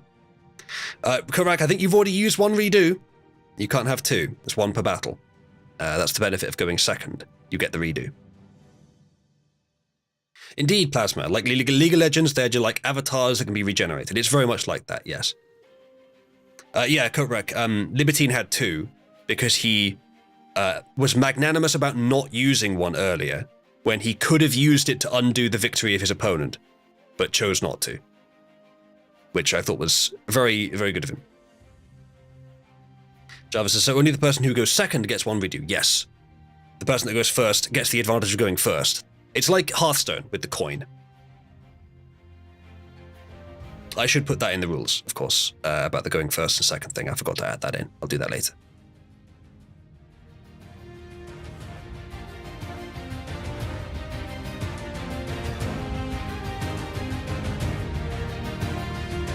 Alright, we await Java's turn. There it is. Gunku jumps out of cover, circles around Barbie's left side, and opens fire again. Barbie is still fighting. Barbie shoots a lightning bolt at Gunku's head. Gunku catches it and redirects it at Barbie. It hits! The shockwave destroys a nearby wall and knocks both fighters into a nearby fountain. Let me see if I understand that. Barbie shoots a lightning bolt at Gunku's head, on Gunku's turn. Gunku catches it and redirects it at Barbie. It hits. So Barbie... Okay, so that was a good turn for Gunku. Get rid of that. Okay. Barbie's turn. Kotrak's turn.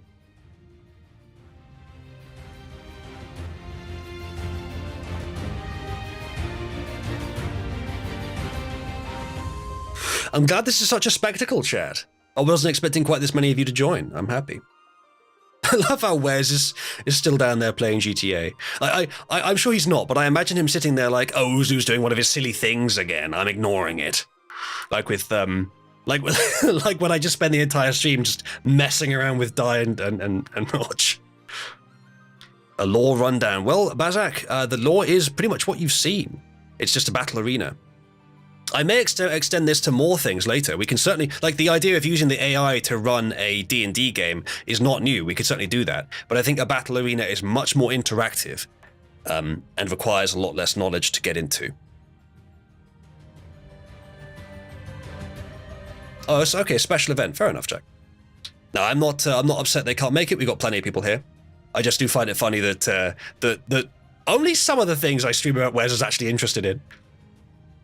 Okay, so we wait for Kotrak's turn.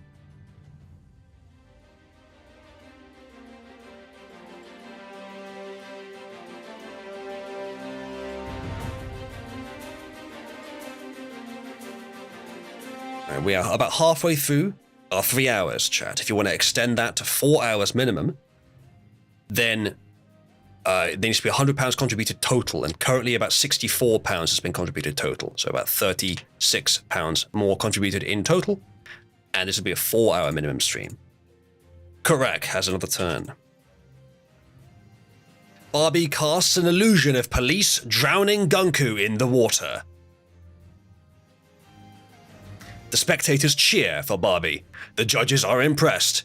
Barbie gets up and walks over to the edge of the arena. He holds his hands up, and a blue beam of light appears. What could it be? I honestly don't know. Maybe it's the police sirens? Well, I think that's crowd favor. I think I'll count that.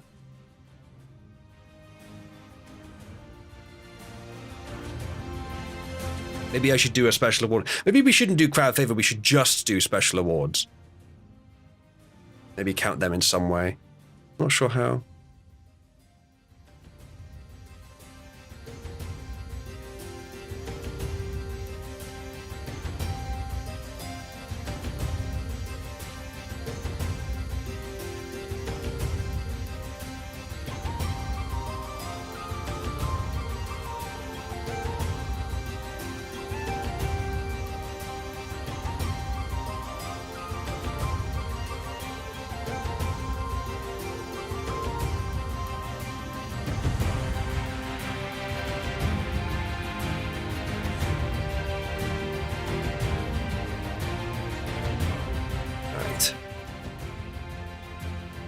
Indeed, Kotrak.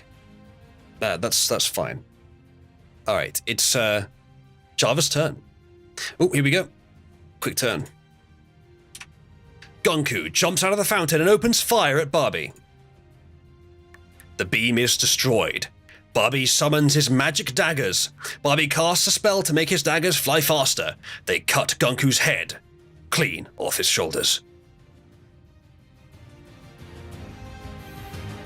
Now, unless you can reason that your character can continue fighting without a head, I think we're going to call it there. Goddamn rapier. Yep, out of nowhere. I guess whatever he was doing with that blue beam was very important. He's made of metal. The rule with Bionicle was knock the mask off, I suppose so.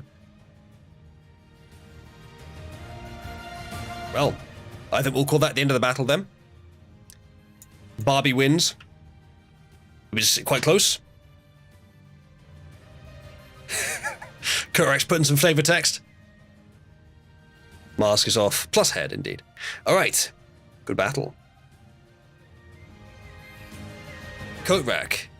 As the victor, you will get points towards Emileth, 2,500 of them, and you can choose 2 additional causes to go on the topic popularity system. Which 2 do you want? And other than that, chat, I am welcoming you all to submit the fighter for the next round.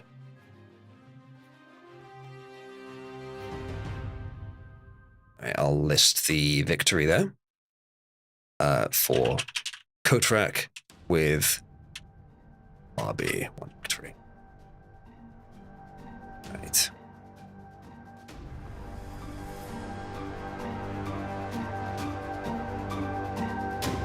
Amileth, AB Picky, and Jack.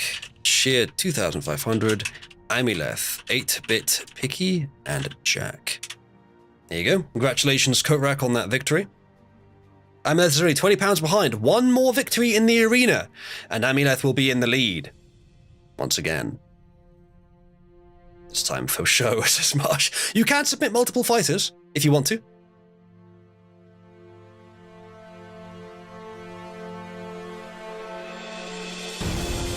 Right, while you submit your fighters, I'm going to set up the next game.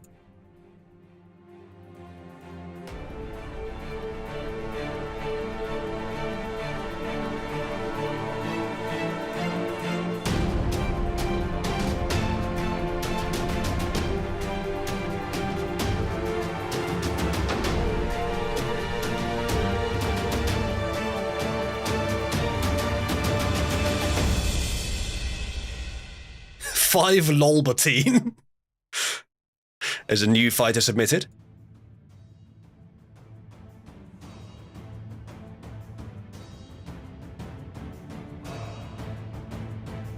That's in, and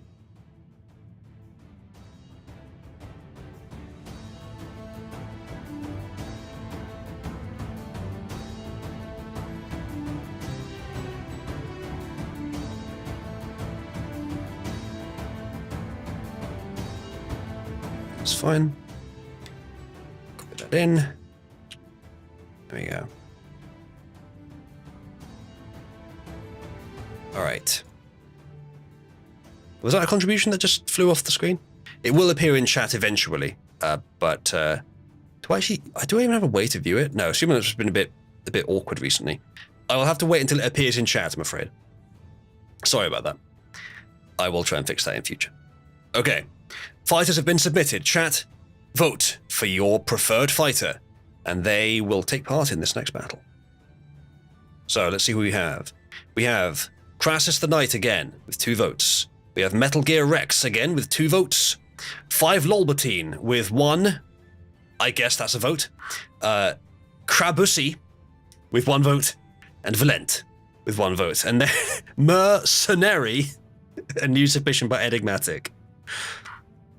All right, give it another minute or so, and then we will choose who's fighting. Maybe I should have a little counter up here, actually.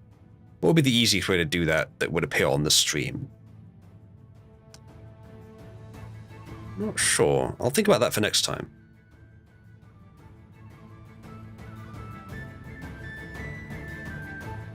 Could I add more music for the next one as well? I just went through my collection of royalty-free music and added, like, I think there's 8 tracks on there, but I can certainly add many more than that. I have loads of royalty-free songs available, and not just crap ones either. Not the ones everyone's already heard. There were 1 or 2 that I could have added in, but they're so overused that I didn't, so I picked other ones. Are we sure that's AI generated there, Enigmatic? We can't see his hands, so we don't know for sure. But yeah, it does look like it.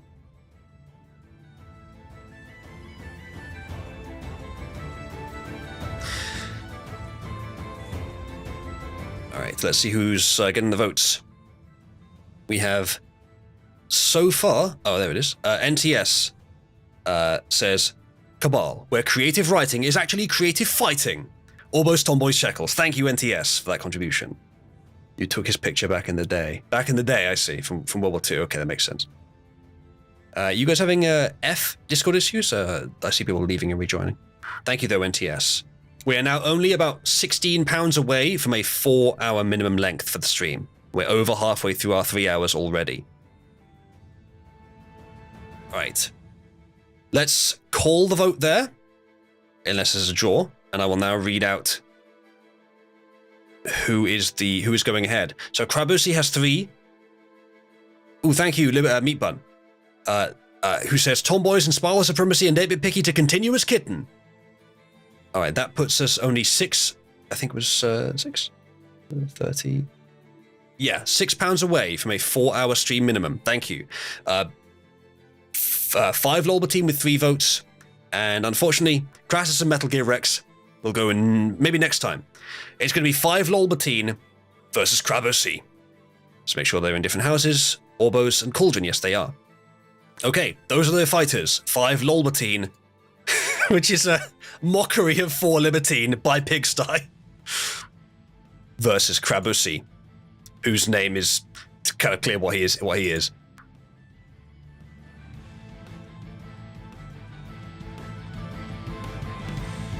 All right, those are ready.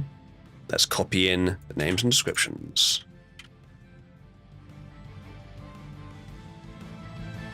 I think I'm gonna. Enlightened is a title, so I'm not gonna put that in the namespace there. Okay. I may put it in the memory, where the lore for the characters is written. 5 Lorbatine, an Aussie Wop. We're gonna put a slur straight in with the AI, are we? In before it tells me, we're sorry, but you can't use such horrendous language in this AI. I haven't noticed actually much cuckery with this AI, to be honest. All right.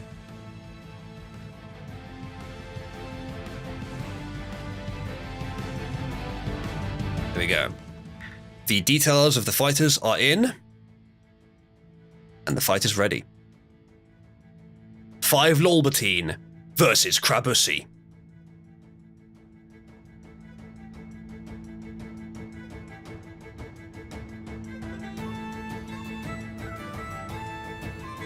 And it's 5 Lolbatine going first, controlled by Pigsty. Pigsty, give us your turn. And Krabusi, I think is Krabusi Marsh? Yes, Marsh, you get a redo on one of your turns. There you go, Jack has tipped £10, which means today is now a Giga Stream. Jack says, getting paid tomorrow anyway, let's go on ahead with a Giga Stream this bitch. Also, Much for Kitten, Amuleth Ascends, and Tomboy Dominion.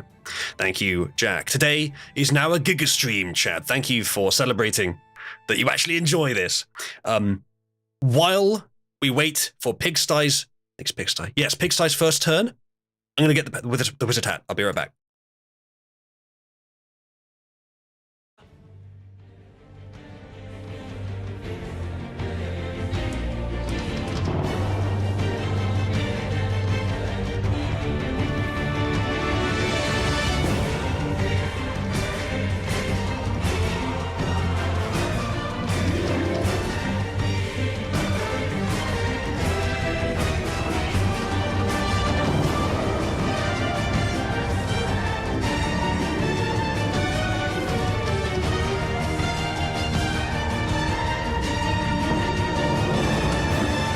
We're back. Giga Stream.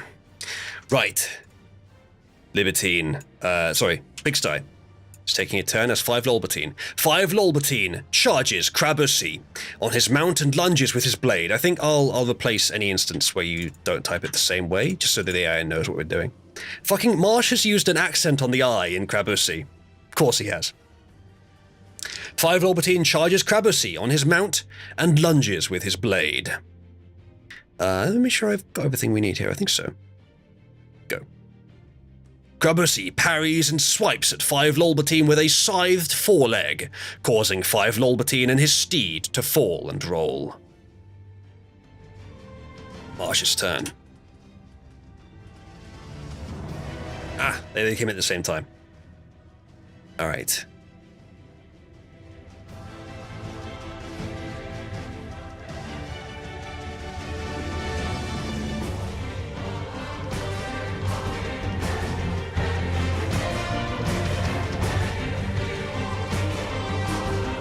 Alright, Marsh has taken his turn.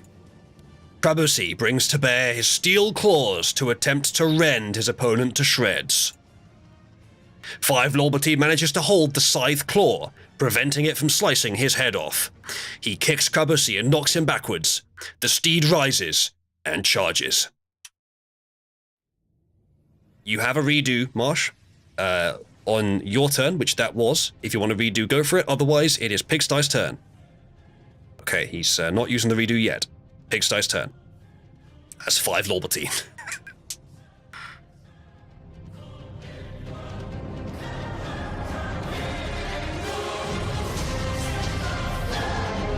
Amulet is now only 9 pounds behind Orbos. It's very close now, chat. Even with that £100 equivalent contribution earlier from Nakaveen, it's back to almost neck and neck.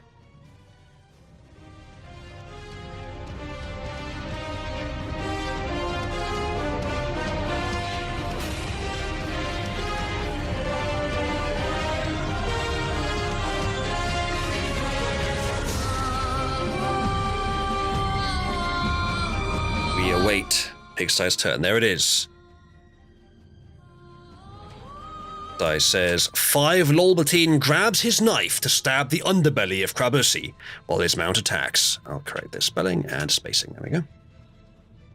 Krabosi manages to parry the steed and uses his leg to knock 5 Lolbertine back onto the ground. Krabosi's claws close around the horse, crushing it and killing it instantly. No! Says 5 Lolbertine. Crying face. 07's in the chat for the horse.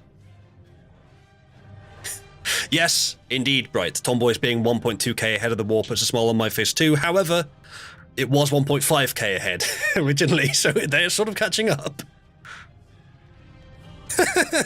Enigmatic says, nah, fuck the cunt, he deserved to die off the horse. Wow. Wow. So mean. Alright, it is Marsh's turn with Krabosi. Even though he just killed the horse. It may have been 1.6k originally, me, but yeah.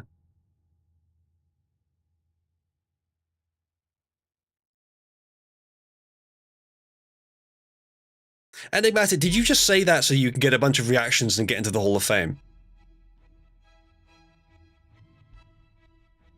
If so, kind of genius, to be honest. Why is 5 Lolbertine just Don Quixote? I don't know. I don't know who that is. I think I've heard of it.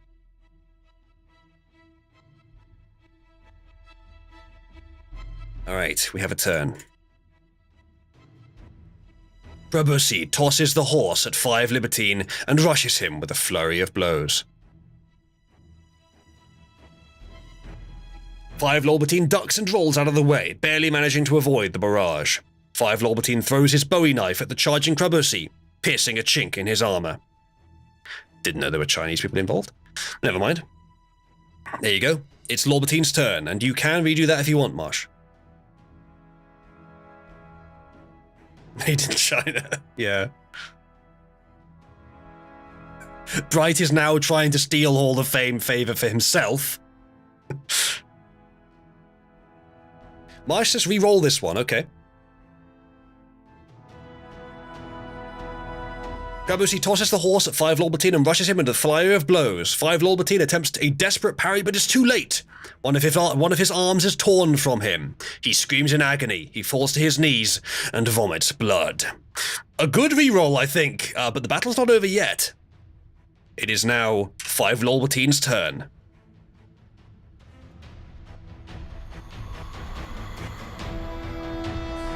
That's what Krabosi gets for making his armor out of chinks.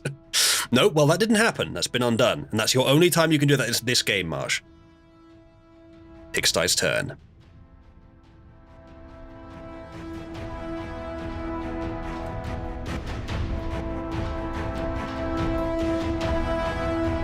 Five Lolbertine retrieves his knife for a last wild, desperate strike.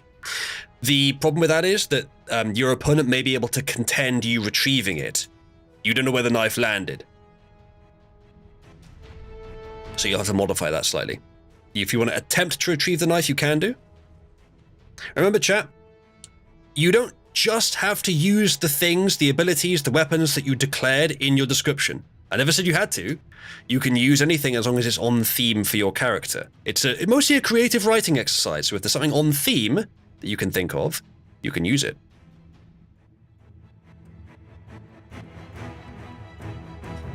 Call that a knife? This is a knife! Oh. Never mind, I threw it earlier and hit a Chinaman.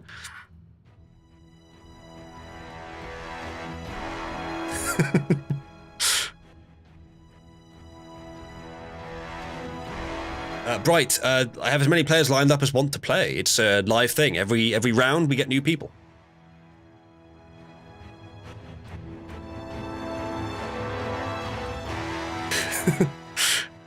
I have Lolbertine. Hold on. That's odd. Why is it highlighted that one?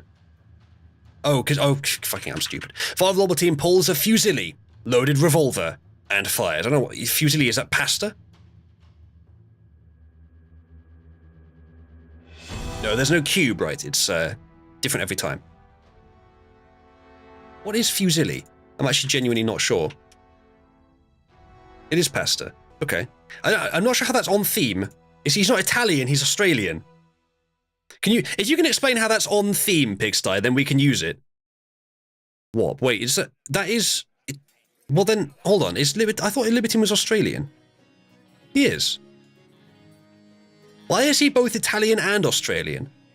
You know, it's in the description, so I'll allow it. I'm just curious, though.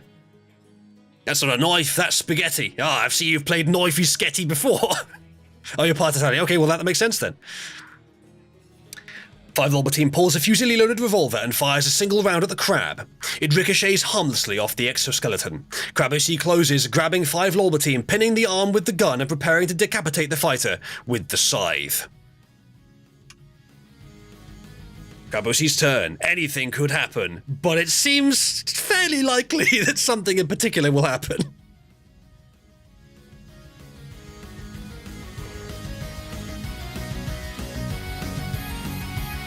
What's a whop, Pigsty? Got him.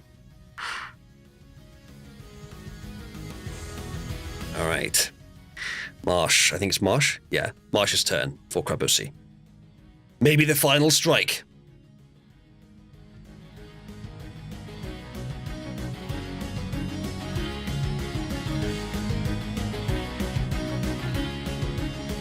Alright, Marsh is trying to maintain the suggestiveness of the AI. The scythe descends upon 5 Lolbertine's head. I'm going to change that to towards, because there's no... Upon could be very suggestive. That's ambiguous as to whether it's towards or onto, like, hitting it, so... Surely this will work. It probably will, to be honest. 5 Lolbertine's head explodes, the top half of the skull flying off in a shower of bone shrapnel, blood and brains. 5 Lolbertine slumps dead in Crabosy's claws. Fucking rip. Well, you know what? It's not forever. It's just for 1 round. He'll get better. Just a bit of bed rest.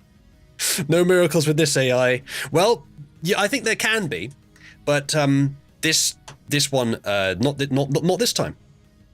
Not this time. Walk it off, exactly. 'Tis but a scratch.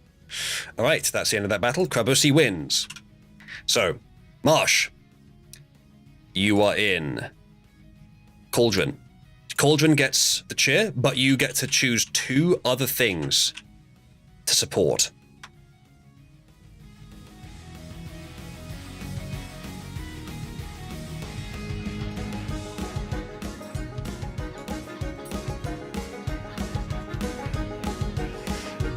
This is how Cauldron can still win, by the way.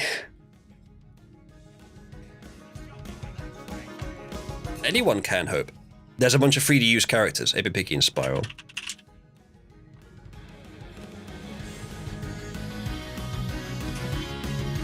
There we go.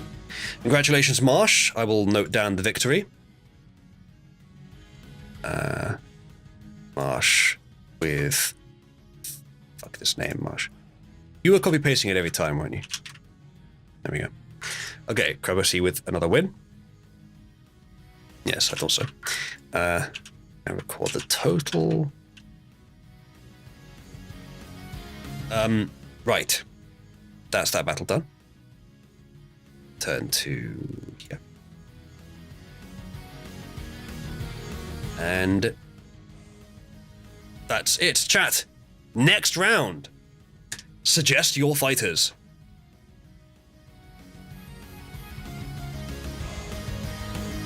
Go ahead and vote for the fighter you want as well.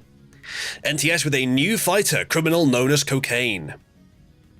NTS, check the rules for naming. It can't include real words. You could modify the word cocaine to something a bit different. The rules are in the AI Battle Arena channel. Give that a read.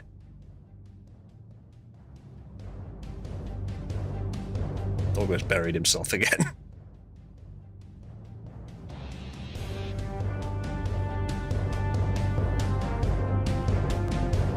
Snowflame? Am I reading that right? Yes, I am. Interesting concept. Pigsty, just make sure to put the name in there, but otherwise you're good to go. It looks like fucking Femme Hitman, Agent 47. Okay, let's set the next round up. I'm going to try something different for the next round. The AI on this website has a bunch of settings that you can change. I'm going to change to a slightly different config, one that's a bit more, maybe aggressive, maybe exciting. We'll see what happens. I will also, since I have a moment, hit Mom. That's very good, Bright. Since I have a moment, I'm going to pull a sneaky. So chat, let me show you something. You see over here on the left where it says 15 out of 50 text generations remaining because I don't have an account? Well, keep that in mind and give me a sec.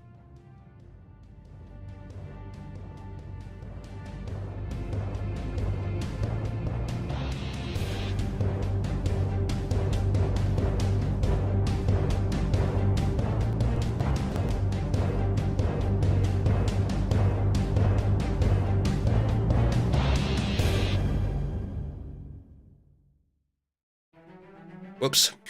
We're back to 50. Oh, I'm such a bastard. Discord scrapping out. All right, remember to vote for your favorite, chat. I'm going to set up what I can now, and then we'll get ready for the next game. I will conduct the next game.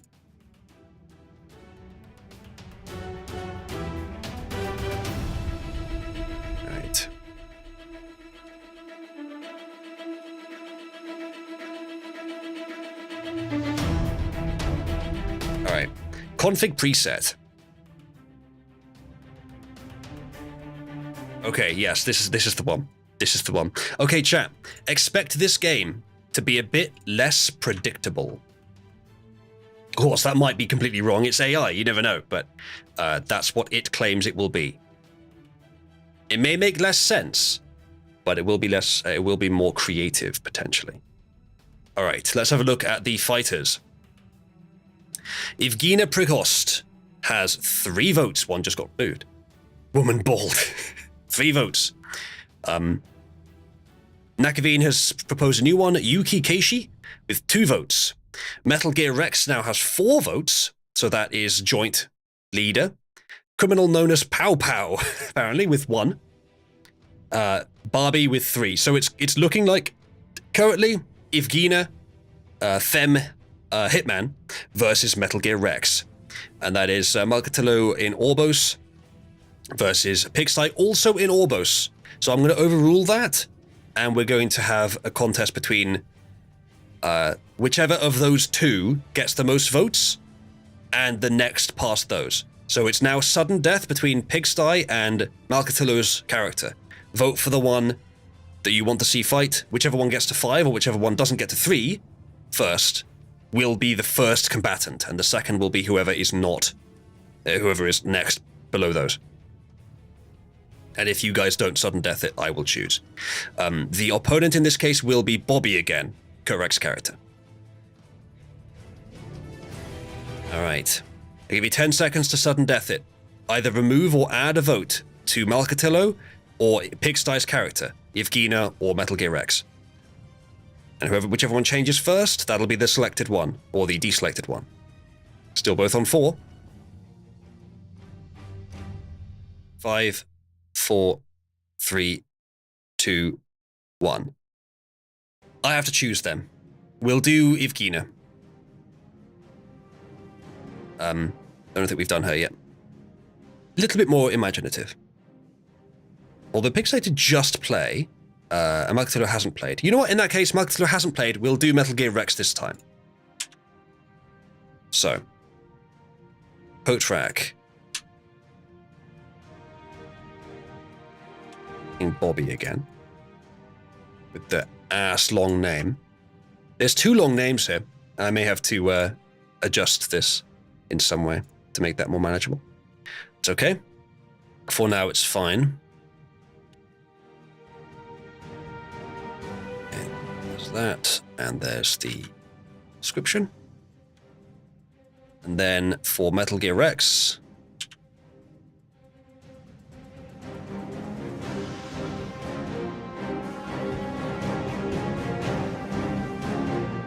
Alright. That's in. That's fine. We've got the new config on the AI. Let's copy in the images.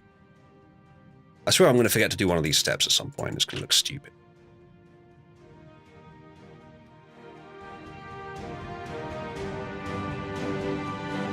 Alright, we're ready for the next battle. A bunch of new submissions as well. We will potentially use them next time. Including Hope the Cat's new submission.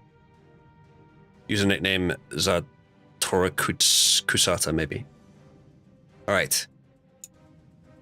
Barbie Robero Tucson versus Metal Gear Rex. It doesn't really fit on the screen very well. Maybe I could quickly adjust that. It's the best way to do that. Fuck it, leave it for now. It's really awkward, chat. It took a long time setting this up before we started. Okay, let's flip the dice. Alright, looks like it's Bobby going first. That's Kotrak. And Malcatillo going second. You get 1 redo on your turn. Don't forget that you have that available.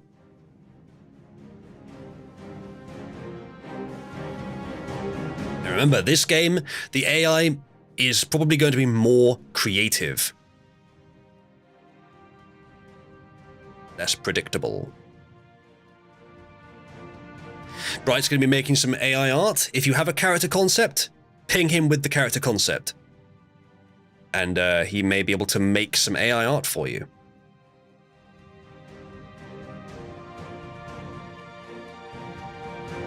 We're about 2 hours in, chat.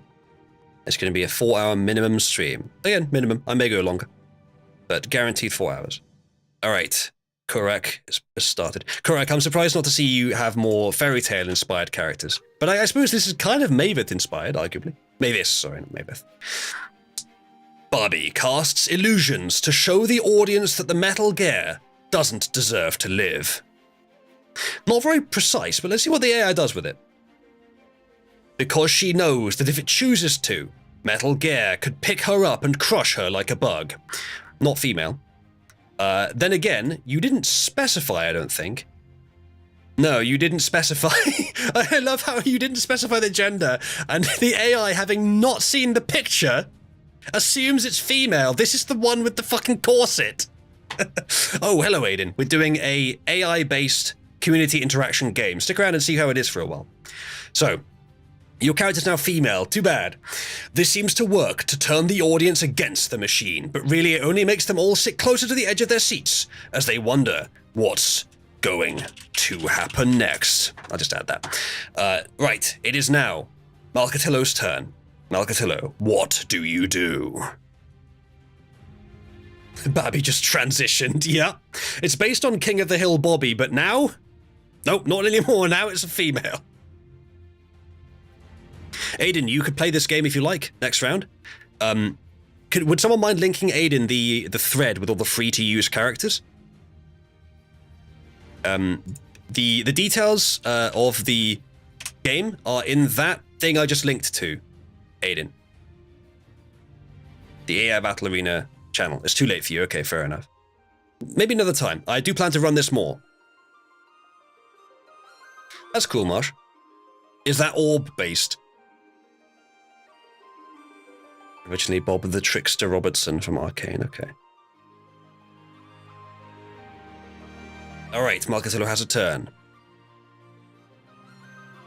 Metal Gear Rex raises its cannons and takes aim at Barbie before firing both high-explosive shells at the illusionist. But not a single shell hits home as the celebrity's psychic ability allows her to deflect the incoming shells. Both cannon barrels glow a bright red from the heat. Slowly, a smug look creeps across the celebrity's pretty face as she approaches the mech at a lazy yet confident pace. Barbie, with the swagger, it's your turn.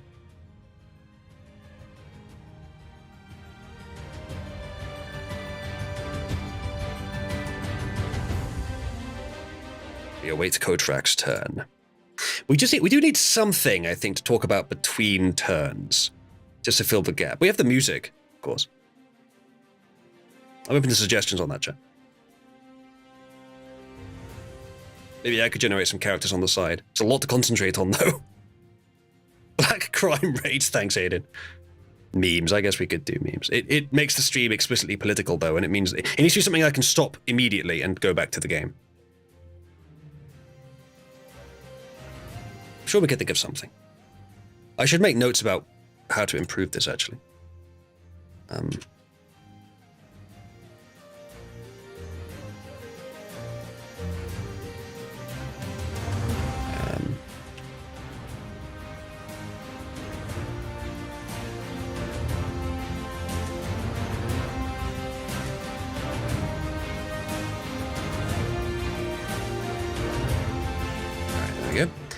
Ah, nice, you did Mysterio. Okay, have we had a Marcatillo turn yet? Not yet, I think. Oh no, never mind, it's a Kotrak turn. Okay, yes, we have had a Kotrak turn, good. Oops. Bobby uses the momentum of success to convince the audience to attack Metal Gear. Interesting strategy. Bobby convinces the audience to attack by casting several minor illusions that make it seem like he is getting destroyed from every direction. Each illusionary attack takes out 5 to 10 watchers. If the real Wachthers, it misspelled watchers, really? Are still waiting for a fight to show, and then it gave up halfway through the sentence.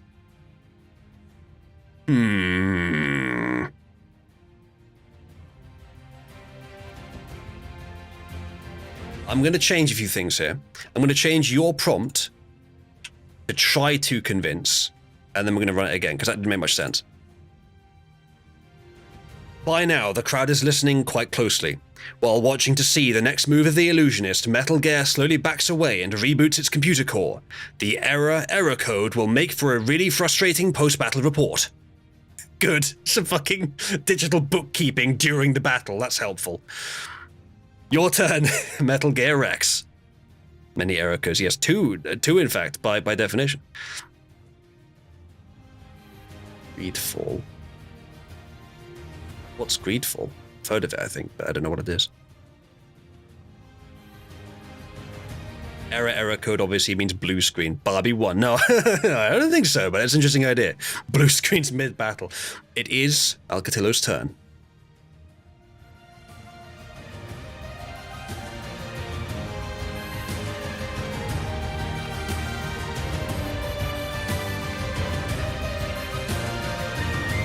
Barbie screen greater than blue screen, yeah.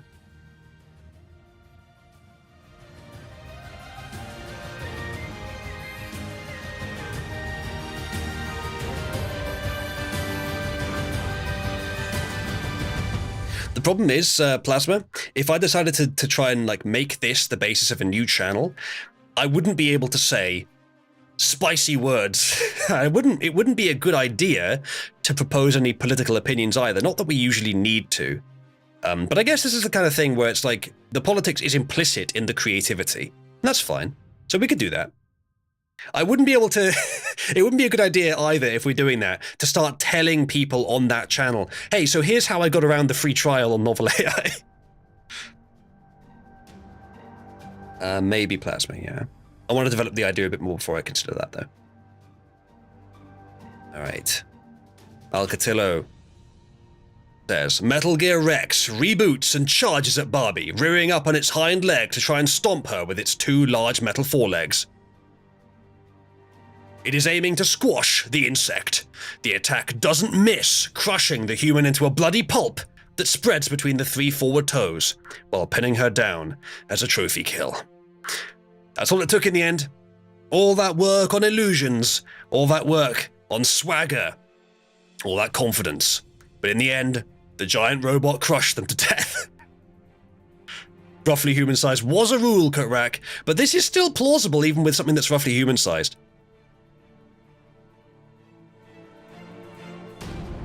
The rule was aimed at, like, you can't have a continent size or even like a building size character. Roughly meaning, like, this thing's about 2 or 3 times the height of a human as it's written, but we're treating it like it's a bit smaller than that. We could be more specific about that. We could specify more. Only damage on the robot was its own AI crashing. Yeah. Well, that's the end of that battle. You lower it to 8 tons. That might make more sense. Marsh with the fucking fingers. Brutal indeed. Alright, that's the end of the battle. We'll mark the winner, Metal Gear Rex. And now I shall do the things. So, Malcatillo, as the winner of the battle. Where are you in the chat? Orbos. So, you will get 2,500 towards Orbos and 2 other things of your choice. Good night, Aiden. 2 other causes of your choice. Malcatillo, what are the causes that you want? And while he's deciding, chat, submit your fighters. 8-bit Picky and March, okay. Are you enjoying this much? And 8-bit. They're both here. Yup. Happy about this? Happy about everyone supporting you guys? There we go. Orbos is now back in the lead. Or wait, was that? No, I think that was the case anyway. Sorry, my mistake. Orbos is now further ahead in the lead. All right, let's do the things that I need to do for every battle. So Malcatillo gets a victory. Alcatillo gets a victory with Metal Gear Rex. You can see the duvet moving in the background, I expect. Oh, excuse me.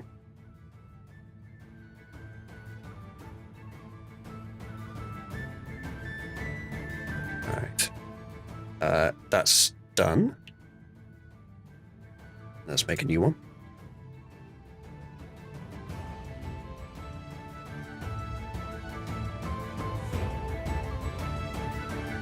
And we will get ready.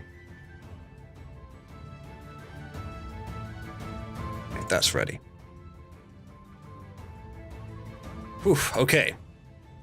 Chat, remember to vote on the fighters in chat that you want to see competing. What I really need for this is like a full interactive display for every stage of it, basically. Maybe even an iframe to contain novel AI and just put all the stuff in there. Because currently it's a mix of OBS overlay and browser capture. Submit your soldier, submit your fighter, chat, and we'll do another round. There's Nakavines. Yukikeshi, a lady from the town of Nemuro, Hokkaido. She defends the honor of her home with festival ornaments, fireworks, and her razor-sharp fans.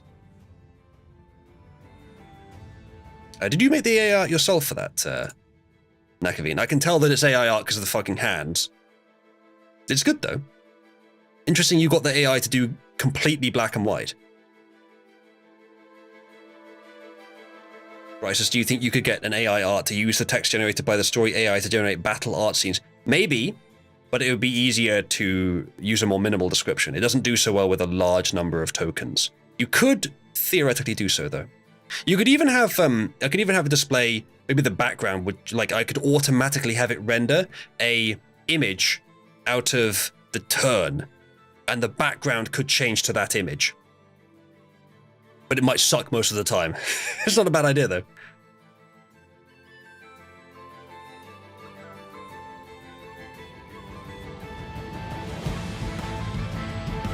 Alright, remember, chat, vote with reactions on the competitors, the fighters that you wish to see fighting.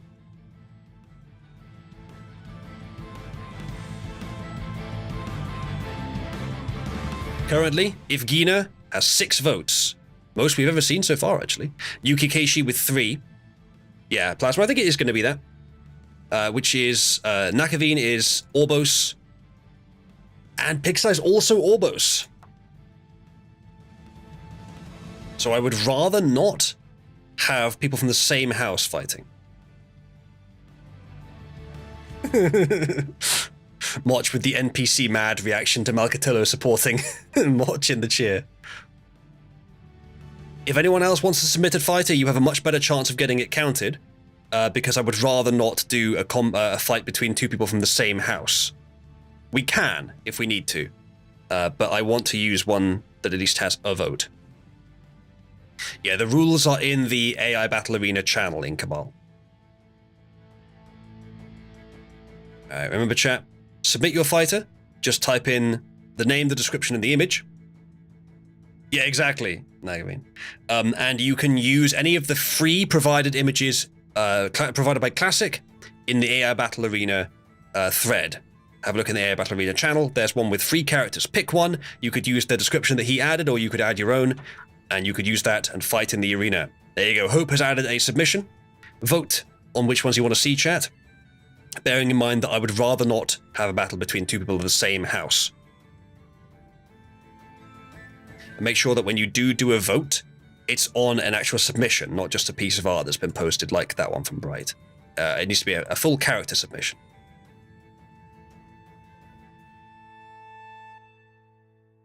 Yeah, the submissions are for each round.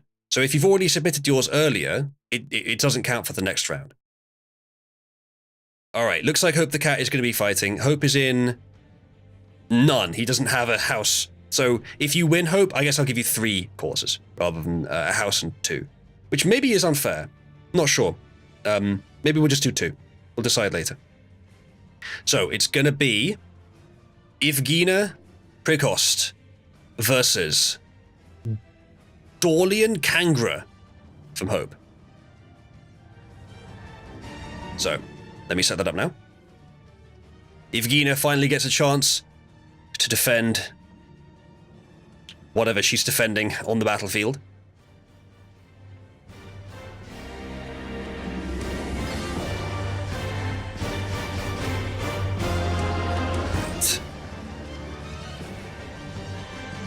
Pigsty with as Evgena.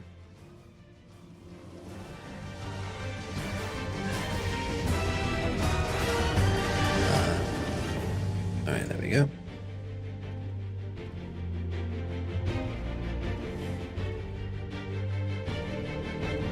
That's in. And we're not going to count the title for your character, Hope, as per the rules. Alright, there we go.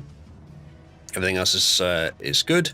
The characters are ready. I'm just going to put the names without the little in here, and then grab Evgena's name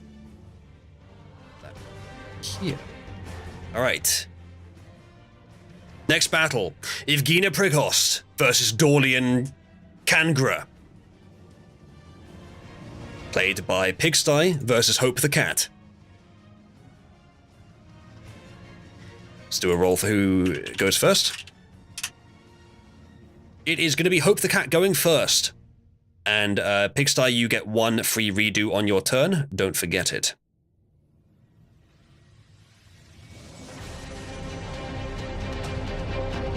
So, Hope, what is your first turn? Bear in mind the rules for what the turns can be, what the turn prompt can be, are in the channel I just linked.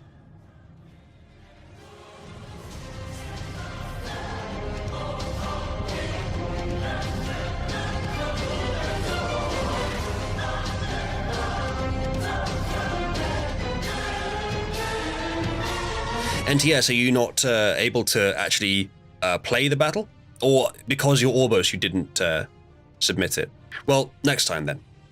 I hope that you're able to play again. Because the thing that will stop me from getting to the 4-hour minimum is if we are out of content, and if there's no one left that wants to play in a battle, then that will count as that. No, Bright, the music is not AI generated.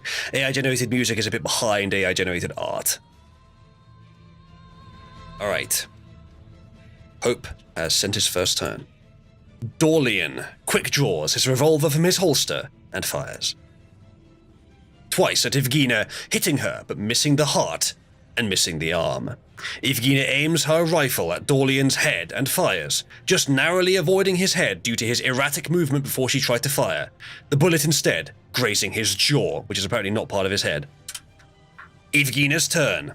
A good first turn for Evgena, but it wasn't Evgena's turn, it was Dorian's first turn. Well, yeah, they look pretty horrifying, Melkatulu. Yes, indeed, Plasma, that is the matchup.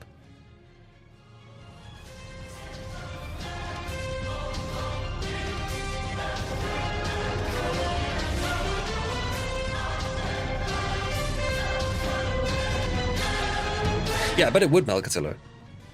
From what little I know about what that is. Yeah, indeed, Hope. Well, it knows that she's hit.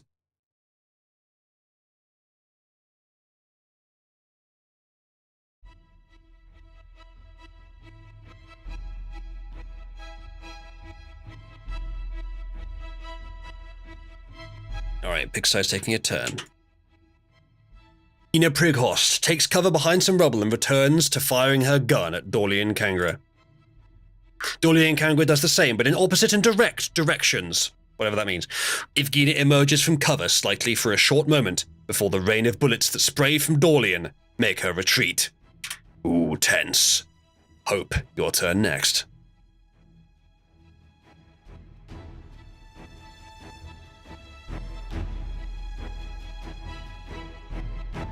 After this battle chat, I will take a quick break, just to grab a drink, and then we will continue straight after that. I don't expect the break will last any more than about 5 minutes.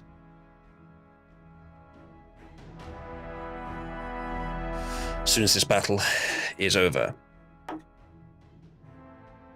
Alright, new turn from Hope.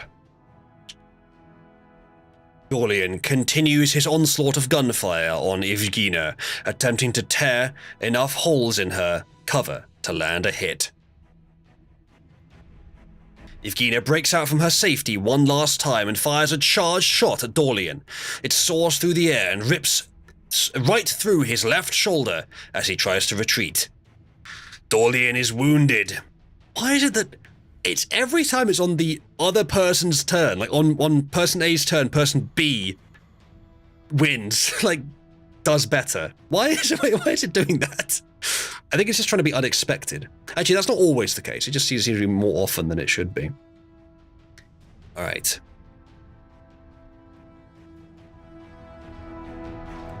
Maybe Bright. I guess that's probably true, Bright. I wonder if we can do something about that. You can certainly word it as not an attempt. You can word it literally as the action. I guess that's a good point, yeah. That would bias you away from describing the outcome even as an attempt. Describe the action instead.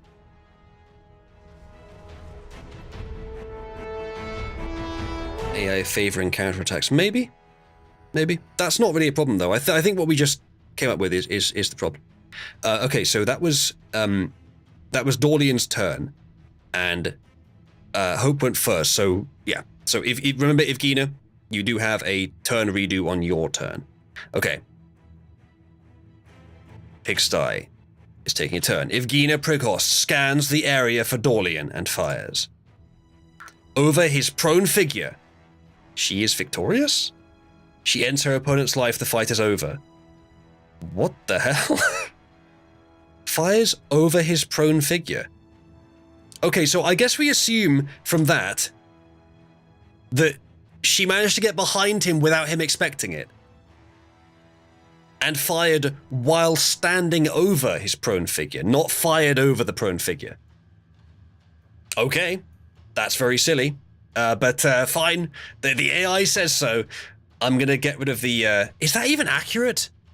The numbers that take 4 hits.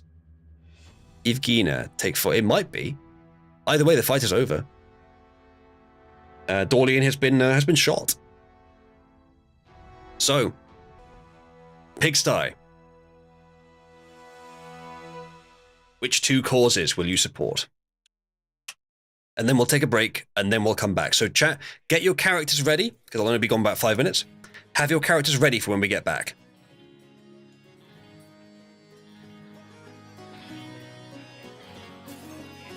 We have at least one person in the audience who's new. Welcome, plenty of Donny. I don't recognize your name.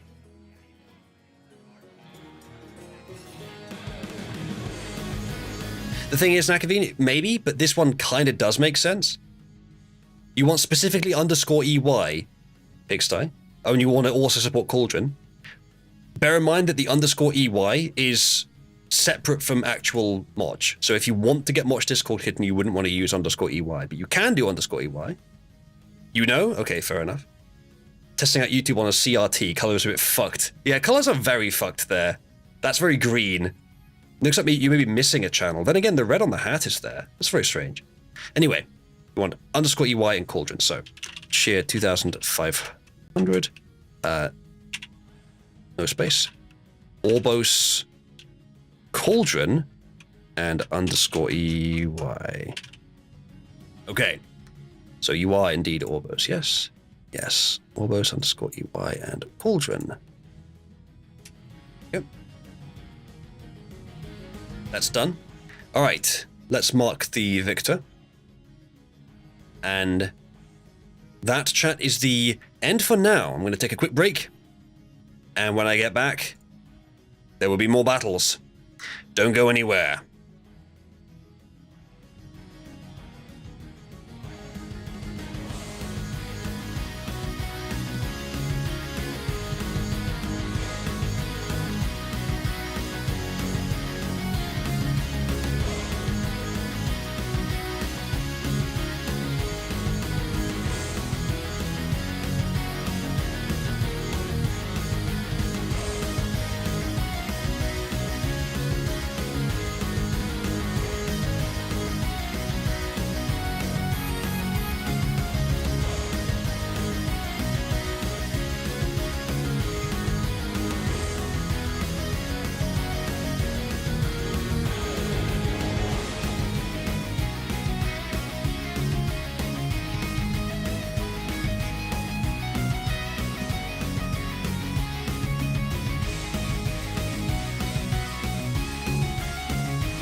And we're back. Hello, everyone.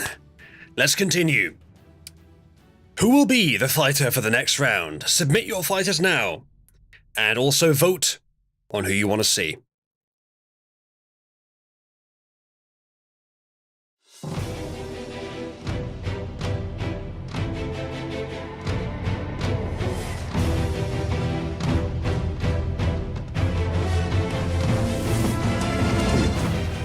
Alright, one of the options is Cribbit, a result of the chemicals in the water giving him the ability to jump 25 yards in the air, lives exclusively off of flies and corrodes flesh with his acidic tongue.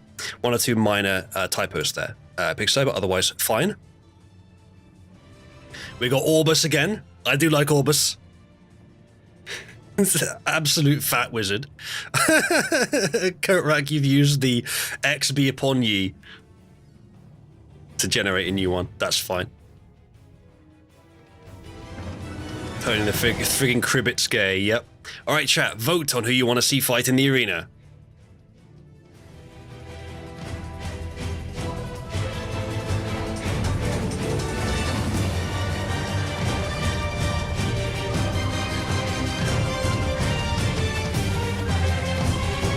Yeah, I hope this, these battles have something to do with roles in Cabal. But yes, you can use the same character more than once. Even if he's killed, you just can't use him twice in a row if he's killed. Or you're defeated, either way. Alright, chat, remember to vote. I'm going to take pretty much any reaction unless it's very obviously negative, like a thumbs down, on one of these as I want to see him fight. So far, Cribbit has 3. Are they from different people? Yes, they are. Cribbit has 3 votes. Orbus has 1. Yuki has none this round, though she had more in different rounds. And Nugkonquo has 5. So it looks like it's going to be Nugkonquo versus Cribbit. And that is, once again, Amuleth versus Orbos. Bright has submitted another character, the fighter, Shellshock, the armored suit. Remember, Bright, I'm afraid that you can't use names that contain or are real-world words. You'll have to change the name. But the description is an empty power armor suit left behind during World War IV. He enters the arena looking for his old pilot. But the description's fine. Thank you, Kura. That's very helpful. Plasma's going to build one for next round. Alright, so Jack has posted the Pale Riders, the Rattling Cowboys, ageless but not eternally youthful. They survived to the future and quick draw blasters and throw their own steel reinforced bones at enemies. To the future and quick draw blasters? I think you may want to slightly reword that. Well done, you got the colours right. I mean, right enough. Hard to tell the CRT with a photograph, obviously, because you can't really capture CRT monitors very well with a photo. Well, I mean, I'm not sure about photos. You can't do with video cameras. But maybe I want to do it with photos.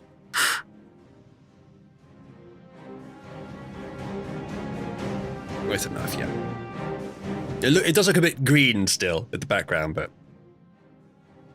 Alright, we're going to call the vote.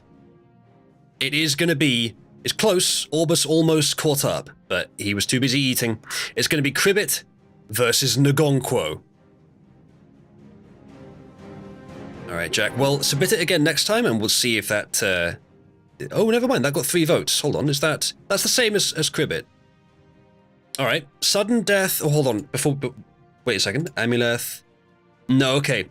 Jack is Amuleth, and Kotrak got the most. So it is going to be Kotrak's character versus Cribbit. Jack, you may well be selected next time. Okay. So, Cribbit from Pigsty versus Nugkonquo from Kotrak. Let me set that up now.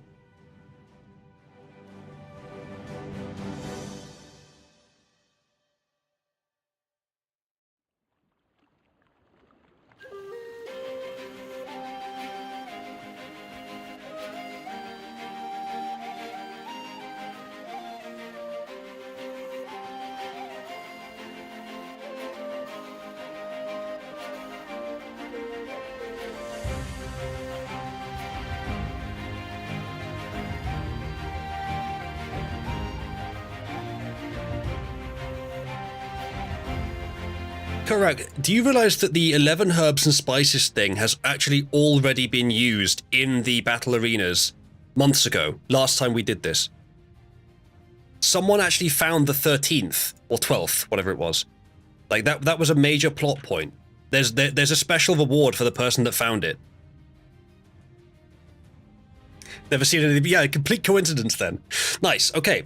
So, the next battle is ready. Cribbit versus Ngonkwo. Sorry, with that. There we go. Cribbit versus Ngonkwo. Or however you're supposed to say that. Yes, indeed, bro, but that would be complicated to code. An ambition for the future, for sure. Right, let's roll. Cribbit, commanded by Pigsty, is going first. And Kurak gets a free redo on his turn. Yeah, fair enough, Kurak. Alright, Pigsty, go ahead. While you do, I'm going to switch earpiece, because my earbud is running out of battery.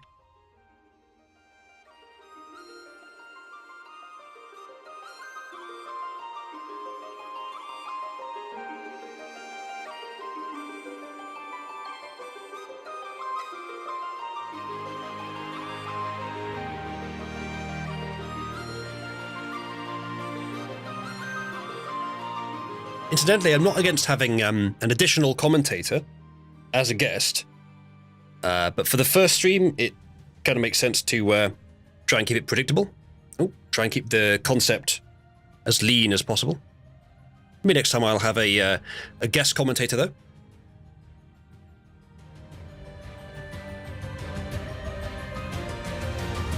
Pigsty starts with Cribbit leaps at Ngonkwo and attempts to lick him.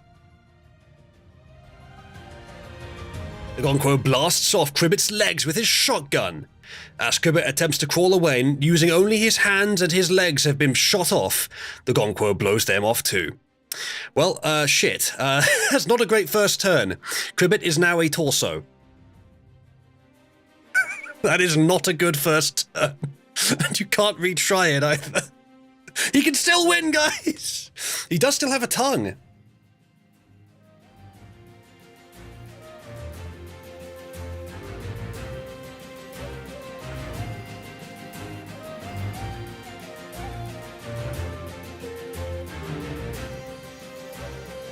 Oh, you still left is acidic tongue in the description rather than his, which is why the AI spelt it wrong as well. But it figured out what you meant, though. Use the tranny frog powers of chemicals. Oh, it's only his hands that have been blown off, apparently. He still has arms. Correct says Ngonkwo shoots his shotgun at the remnant of Cribbit. It is kind of a remnant. It's hard to say it's not. A section is knocked out of the arena wall. Cribbit is now out of bounds. What? Holy shit, it's done a scene change. No, I'm just going to delete that. This is getting painful now, so the audience cheers to avert their eyes for a moment. As the audience cheers, Ngonkwo attempts to gun Cribbit down, but 3 shots are charged into Ngonkwo from behind. The rules and responsibilities? What? How did Cribbit set up?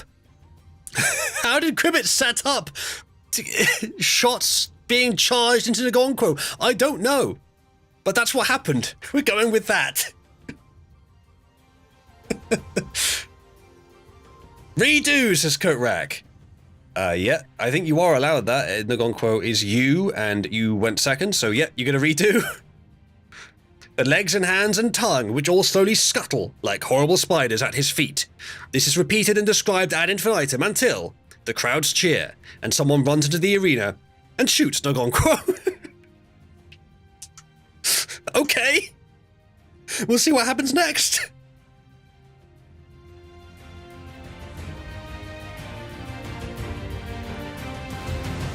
Karak, I don't think you get to complain given that first turn.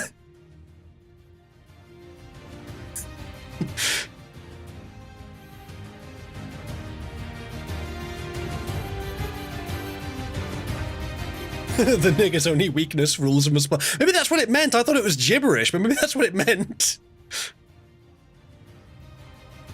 Whatever the AI deems, Ezreal. You can come in with tools and you can invent some on the fly if they make sense and if it's plausible. Rhetorical question, is the shooter black? We actually don't know for sure, but it was rhetorical and we can assume it was. Which AI? Ezreal, the AI that's helping me write this. You'll notice the white parts I didn't write.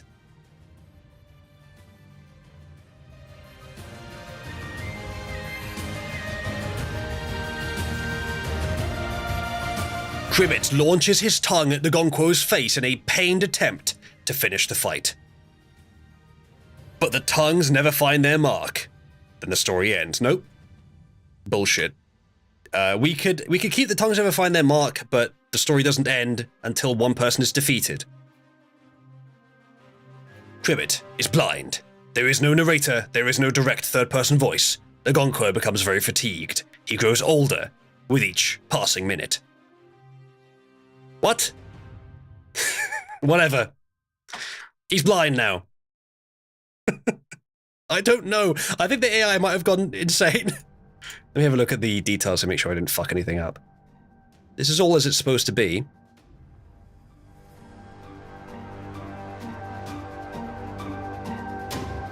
Yeah, this is all as it's supposed to be. The AI is just...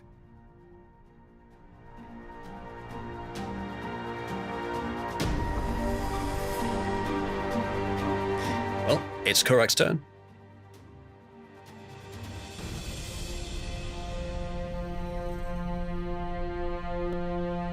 And yes, Korak, we are all growing older with each passing minute.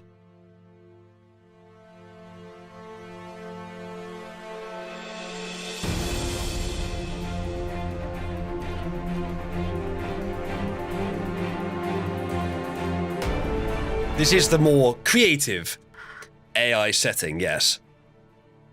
Using the newfound wisdom of age, Ngonquo channels his magic into calling a lightning upon Cribbit.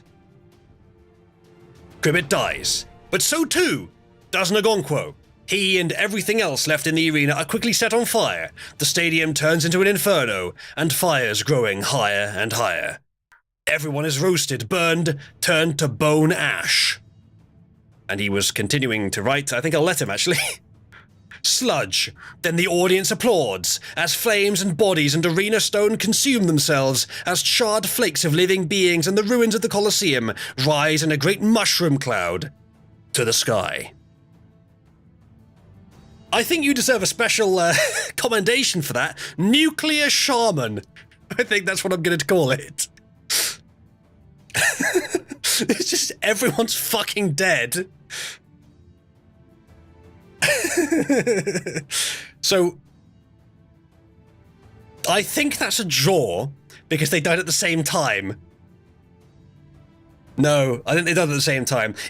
They said Cribbit died first, but it was an explosion. I think they died at the same time. So too, not and then.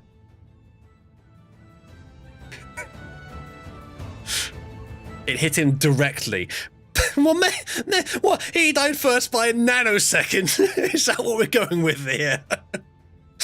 I'm sure you think so. Yes, I'm sure they do start from the center. To be fair, we don't know it hit him first. We don't. You said it did, but the AI didn't necessarily confirm that it hit him first.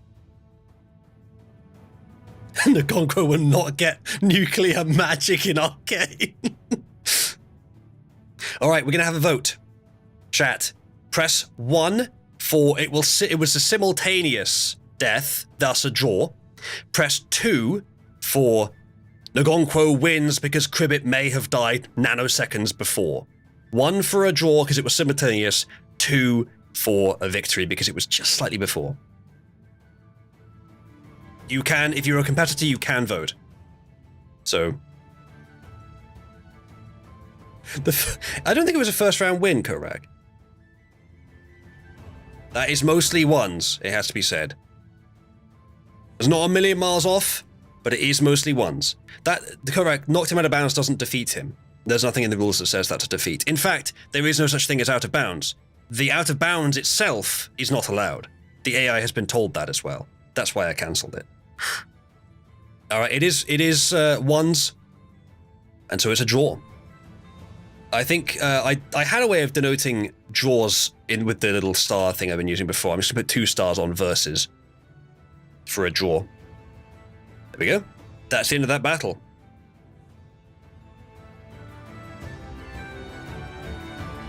Well, correct. The audience disagrees, and they are the ultimate authority when all else fails. I think it was definitely close enough. It was bullshit, says Korak. Well, you are getting a special award, Korak. I think I'll give both competitors 1,250 to their house and to whatever causes they want. So Korak and Pigsty, tell me what 2 causes you want aside from your house. You're racist, says Korak. Korak gets the award. Nuclear Shaman calls down the lightning. I may have forgotten to record the victor last time. I did, when it was Hope versus... let me check who won that. It was Ivgina. Whose character was Ivgina?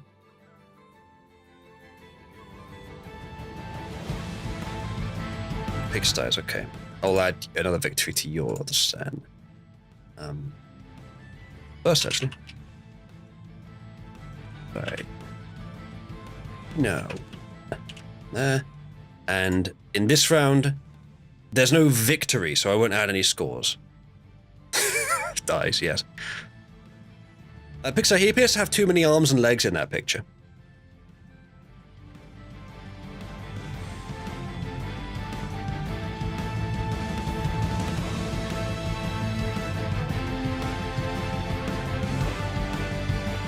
Alright. The next round is ready. Ladies and gentlemen, submit your fighters.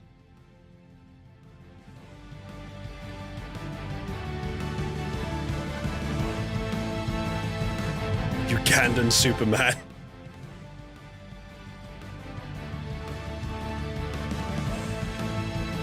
Methaniel. That's good. I'll allow meth as a word in there because it's I guess a rare-ish word, and I like the name anyway. It's a good enough name. A wizard of the scrapping arts, he can disassemble cars for the copper in seconds. Years of pondering the orb have left him wise and addicted to meth. A lot of good new submissions here. I believe the Ugandan Superman was one of Classic's designs, the free-to-use characters. Shell shock, that's better, Bright, I like that. Technically not using real words. War Agent Info. Conditioning breaking shadow warrior from the bowels of society. Slayer of interdimensional vampires with novel tech and weapons. It's Alex Jones. It's sci-fi Alex Jones. Alright, chat. Droko's Bane, a final creation at humanity's end, world-devouring dragon whose gaze turns all flesh to stone. Its scales tear apart buildings. Oh, as in Roko's Basilisk, I see. Interesting idea. It won't be as large as it is in that picture, but that's okay. Yes, correct, I believe so.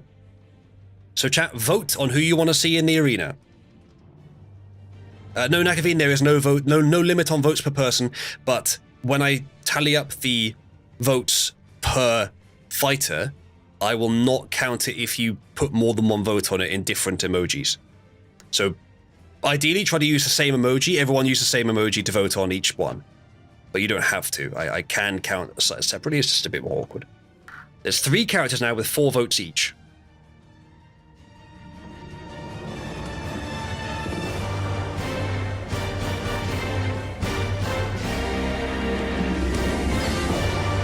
Did you submit 2 characters, buddy? You did? Oh no.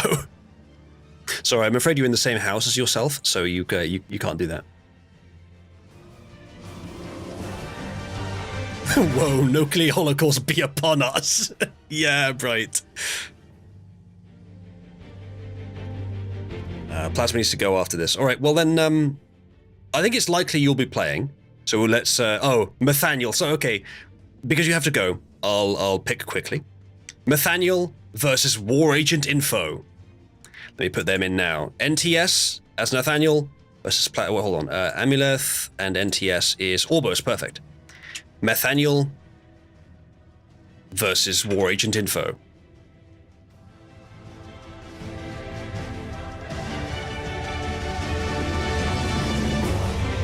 That's that. Get the image.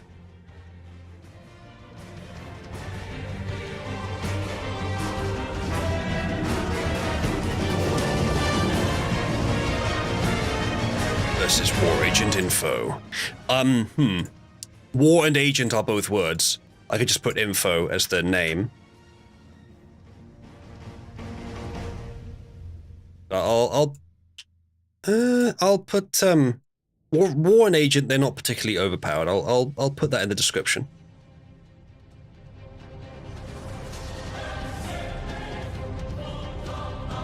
All right. They're in. That's in. The character art is, I think, in. All right. Next battle. Nathaniel versus Info. War Agent Info, that is. Not sure. It's just. I will put that in, actually. War Agent Info. Fine. Yeah, there we go. Okay, War Agent Info. Fine. I may remove that rule. I can't remember why I put it in there, actually. Why are they fighting? They're on the same side. Well, one is funded by Amuleth and one by Orbos, so they're really not. All right. Let us roll the dice. Looks like Nathaniel is going first. I think he's about to dump the duvet on the ground. No, he's all right. Right, Nathaniel is going first. So, Plasma, you will have one redo. Let me know if you want to use it. Otherwise, NTS, I think it's NTS. Let us know what your first turn is.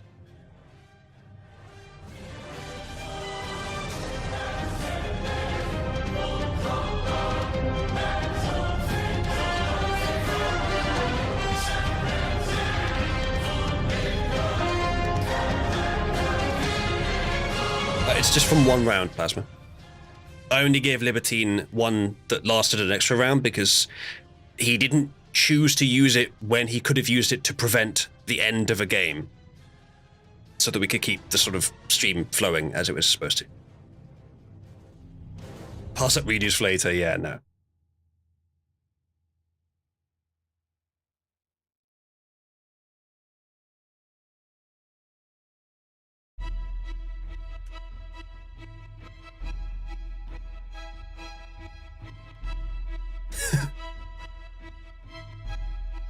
All right. Sec chat.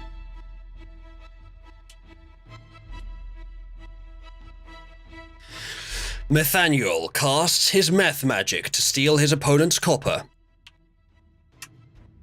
Never checked if there is any copper, but if there is, he'll be stealing it. Using the blue glow of meth as a lens, for some reason. War Agent aims his M60 at the light and shoots down at it. Nathaniel summons a shad beast from the depths of humanity, a gibbering monstrosity that will devour the soul of all. Okay. War Agent Info, it's your turn. Big Sty. Is that AI generated? Did you just regenerate the middle and the rest of it's an actual photo? Shad man, I don't know what a shad beast is.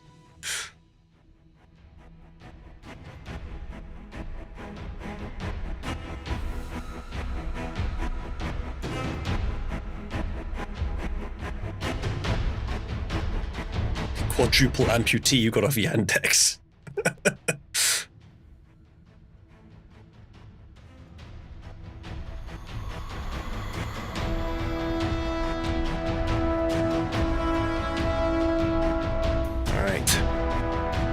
What will Plasma do?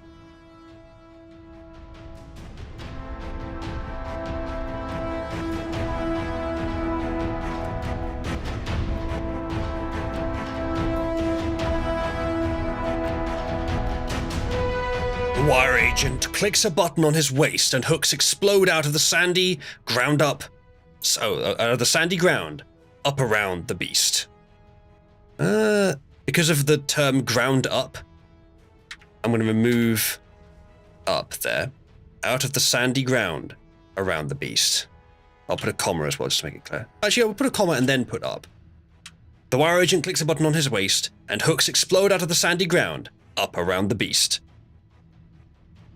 The M60 clicks empty. That was quick. Nathaniel chants a magical high that rips time from the threads that hold the universe together.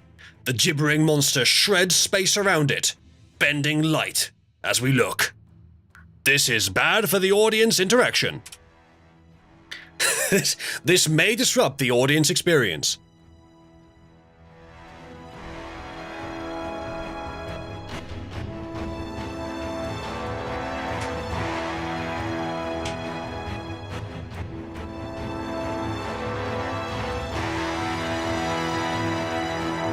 So, what next? It is Nathaniel's turn.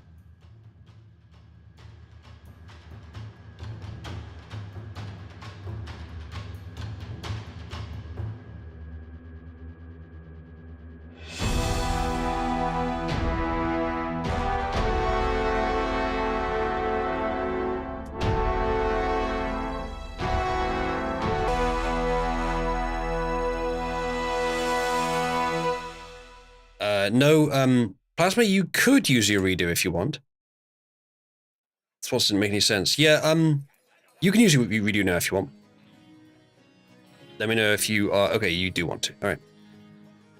Getting your redo. Trapping it momentarily, the shad beast gibbers with dismay, and with the flash of a blade explodes into 1,000 pieces of soggy gibberage, not a real word, which hit the sandy arena with a wet slap. There you go, that's a good redo. You've defeated the shad beast, whatever the hell it was. Nathaniel's turn. And that's your last redo.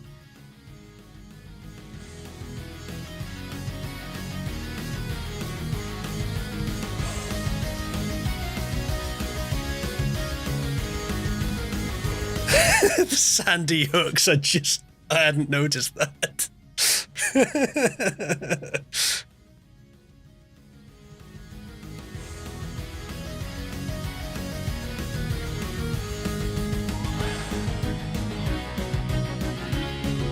What will Nathaniel do in response? I think it's NTS, isn't it? Oh, apparently gibberage is a name. A family name.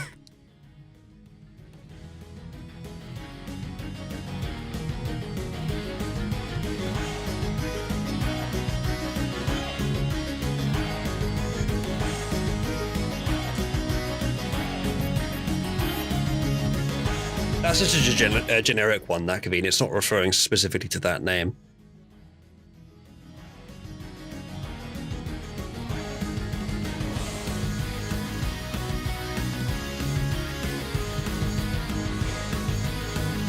Yeah, I think Bright did as well.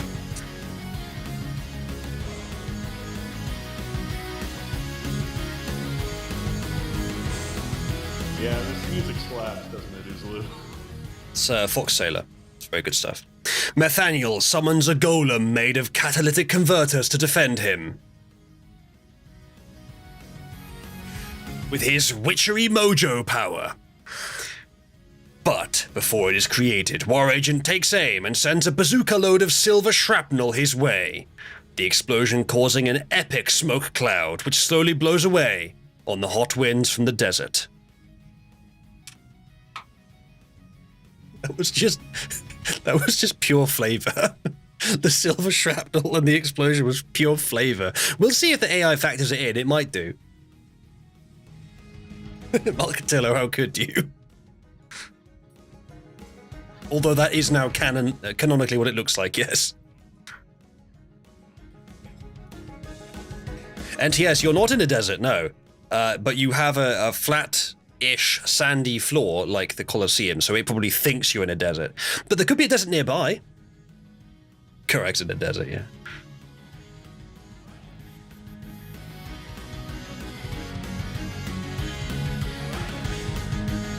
Yeah, you get your bazookas on info.warsshop.com.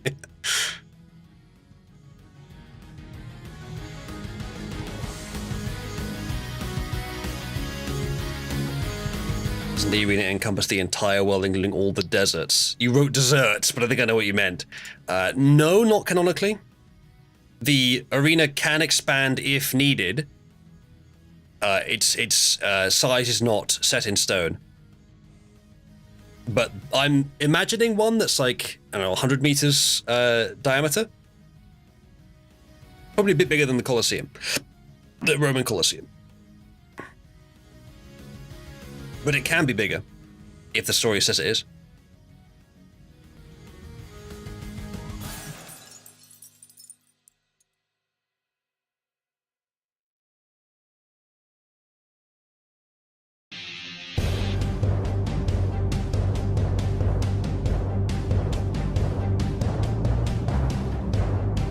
Alright, I think it's Plasma's turn.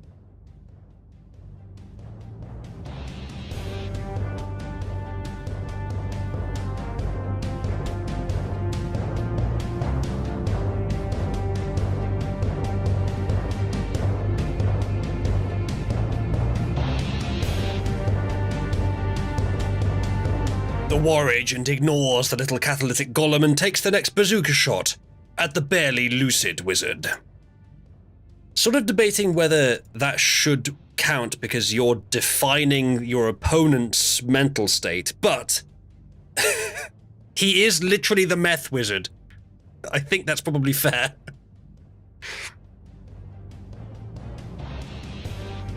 He's stating facts, says NTS, who is actually running Methaniel, so... Methaniel calls on the blood god Cthulhu to protect him, sending the wizard into shadow form, hiding him from mortal and machine eye. While hidden, he tries to cast his Unmaking of Worlds spell to return the land to its former desolate state. Damn, this fucking meth wizard's got a lot of power. Yeah, apparently Cthulhu's a blood god now. I didn't know either.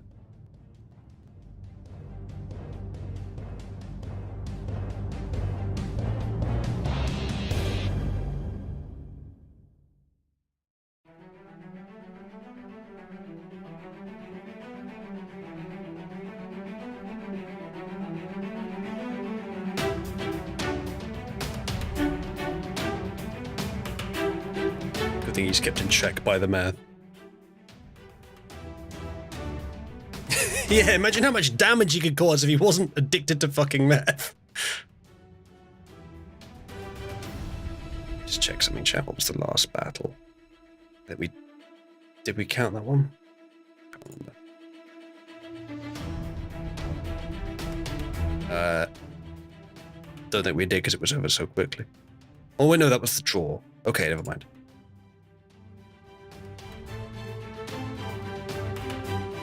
Breaking Bad under conditioning. Yeah, that's the name of this battle. Alright, so it is NTS's turn. NTS is, I like how I have no idea what the fuck my character's motivations are now. That's, you only have a small part in determining what the hell your character's doing. That's the math. Yeah, I think that's the math. We've been going for 3 hours, chat. We've got 1 more hour because you hit Gigastream, as indicated by the hat.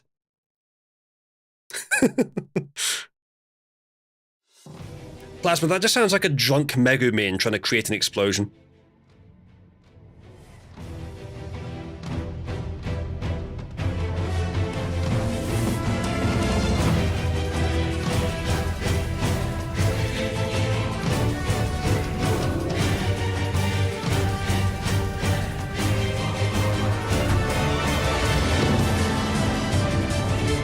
What will the meth wizard do?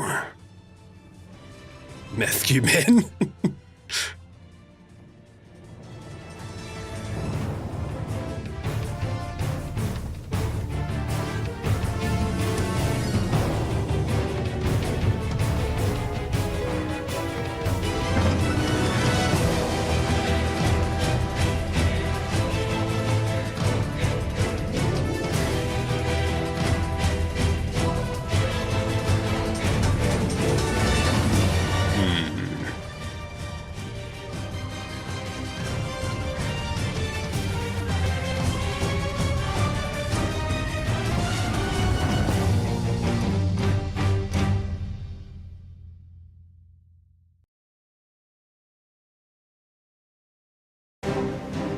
Alright, we have a new action. New turn.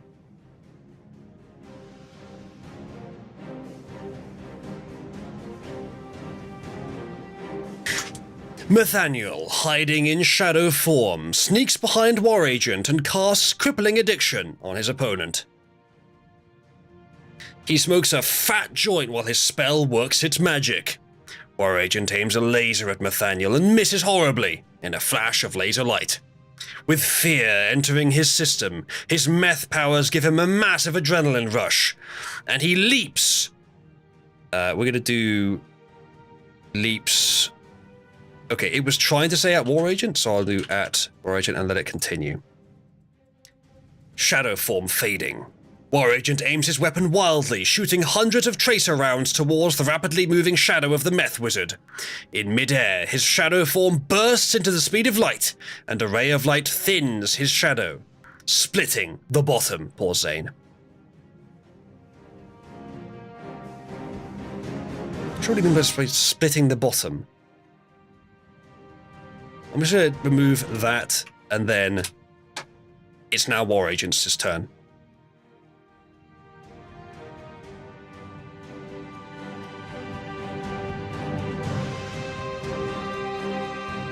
Alright, Plasma. It's your turn. Can any force in this fantasy universe hope to contend with the power of Nathaniel?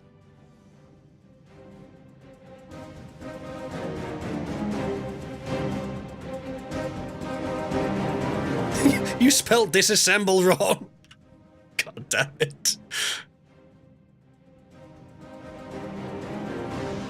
You didn't even, like, make him particularly powerful in the description, but he's so fucking powerful. Crystal bluer than blue and whiter than white, I beseech thee, combine with my deep crimson. The time of awakening cometh, justice fallen upon the infallible boundary, appear now as an intangible distortion. I desire for my torrent of power a destructive force without equal, return all creation to cinders and come from the abyss. Methsplosion, says Bright. Alright, Plasma has a new turn.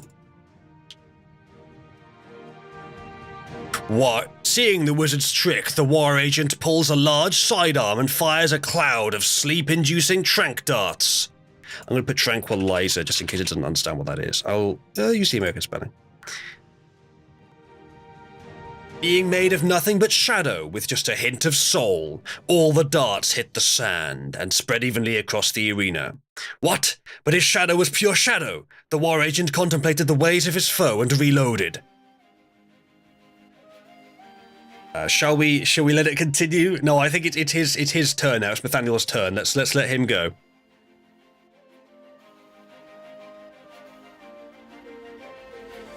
Nathaniel, what will you do?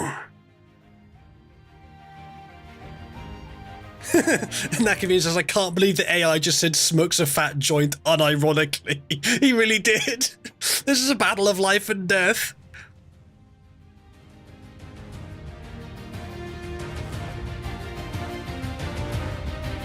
Hitting a meth wizard with drugs, real smart.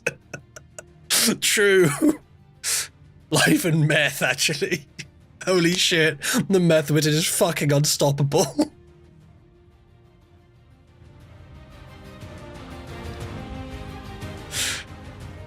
It is Nathaniel's turn.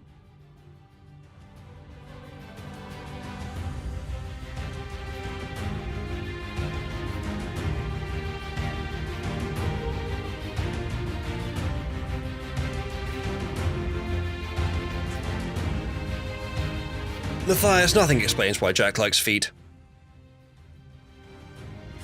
Why is the god character a fucking meth addict who steals catalytic converters for a living? Apparently AI's like that.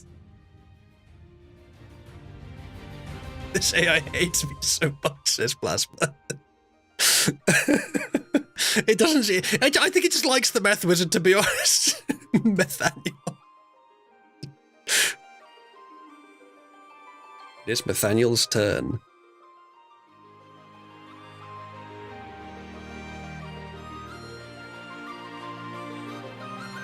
Your opponent is very powerful, Plasma. If your suit had any catalytic converters in it, I think you'd already have them. Hell, it might. Nathaniel.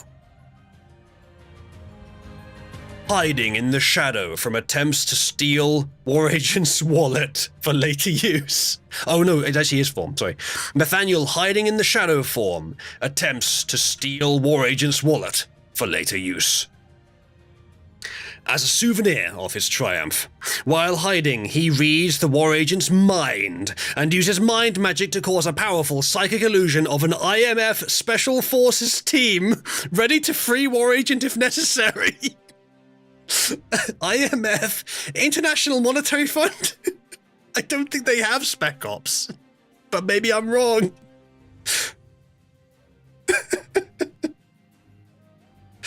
Impossible Mission Force, never heard of it. I don't think the AI has either, Jack, to be fair. Methcumen. IMF Spec Ops, I can believe it. The agency from the Mission Impossible series. Maybe that's what they mean then, yeah.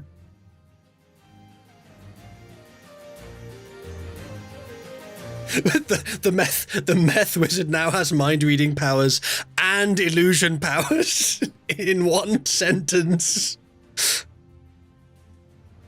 Alex Jones borrowing the power of the globalists against the meth mage. No, all the way around.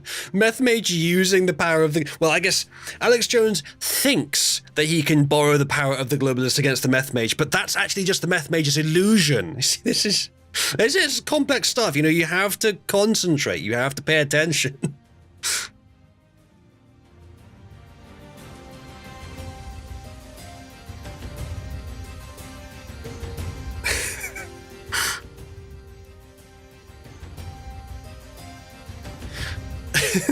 Right. You remember like 2 years ago when I made you Cabal's official poet laureate? And then like a few months ago, someone else wrote some poetry, and so I made them Cabal's official poet laureate? You haven't written any poetry for Cabal since the time I made you poet laureate, and now suddenly, since we have Methcumen, now you're writing too, and probably more.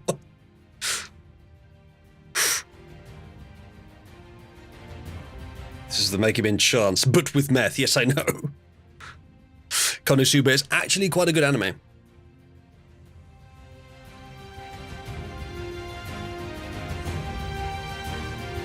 I like how it's put War Agents' minds. Like he has more than one. Does Alex Jones have more than one brain? I could believe it. That's a good job. Everyone has two brains. I'd like to see you explain that.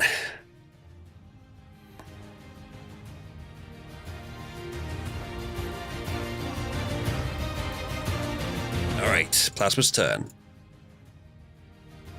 The War Agent downs a vial from his belt, yelling, "Bodice is back!" What the fuck does that mean? And as all his muscles begin to grow rapidly in size, he rushes the wizard. Can you explain Bodice? ODAs? Oh. Okay. Fine. Let's see if the AI recognizes it. As the War Agent charges, his vision clears and sees the ghost of an invisible man walking past him in the sand arena. Taking a page from a book, War Agent goes into his pocket, then grabs some white powder and tosses it into the air, causing, I want to see where this goes, it to spray into the Invisifucker. What the fuck? The AI wrote that.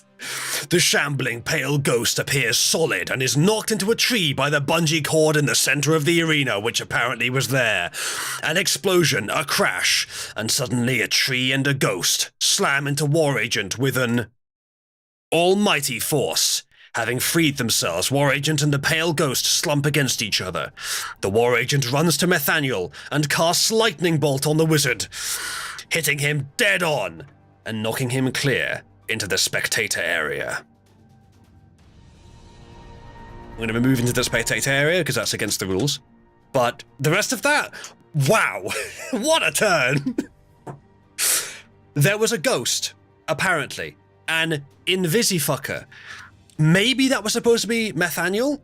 Maybe the war agent has just fucking pulled the ghost out, like Nathaniel, out of his shadow form into physical form. Do you reckon that's what we're going with here, Chad? Taking a page from a book. So he used the white powder, threw it in the air, and it landed on where Nathaniel was, so he could see him. And then, using the bungee cord in the middle of the arena, maybe a trap he laid earlier, he was able to knock Nathaniel into a tree, and then a tree and a ghost. Then War Agent rammed his body into them against the tree, so he just crushed him against the tree, basically. And then they slump against each other, ignore that part. And then War Agent steps back and casts Lightning Bolt and knocks him clear. Sure, that'll do. Fine. Yes, a tree planted earlier in the battle, indeed. Yes, right, the left and right hemispheres of the brain are technically separate, but they are both the brain, combined. Of course, you can have a brain without one or the other, but that's a broken brain. Everyone has two hemispheres. I don't think everyone has two brains. I know, yeah, you can sever the middle and they keep acting, they keep working. That doesn't mean they're two separate brains. You could say that they're two cores, like in a processor, but they're not two separate processors.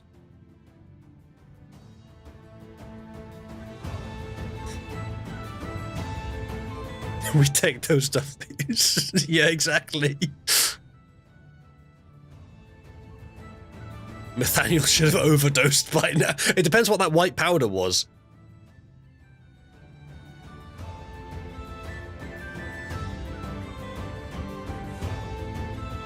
Bodhi's nuts. Plasma's dinner's cold playing this game. The longest game of the night, wouldn't you believe it? Nathaniel scrabbles to his feet. Thinking smells copper. Do you want to correct that quickly? Thinking smells copper in the walls of the town. He takes a fat rip off the orb and...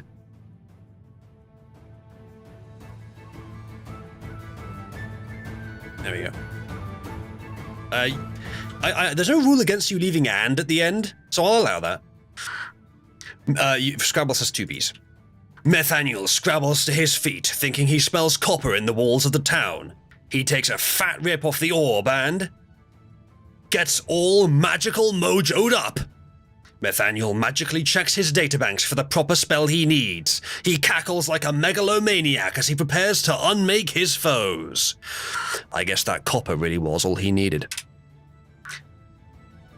Plasma, you fool! You madman! You let him get the copper! What have you done?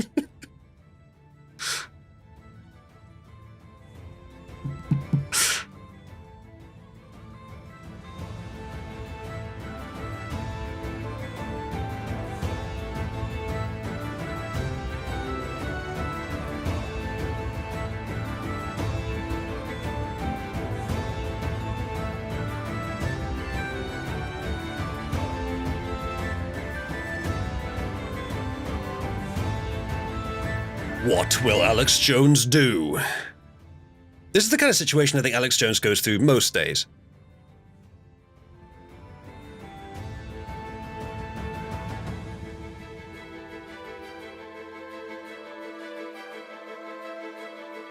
This is Alex Jones' right to work, yeah.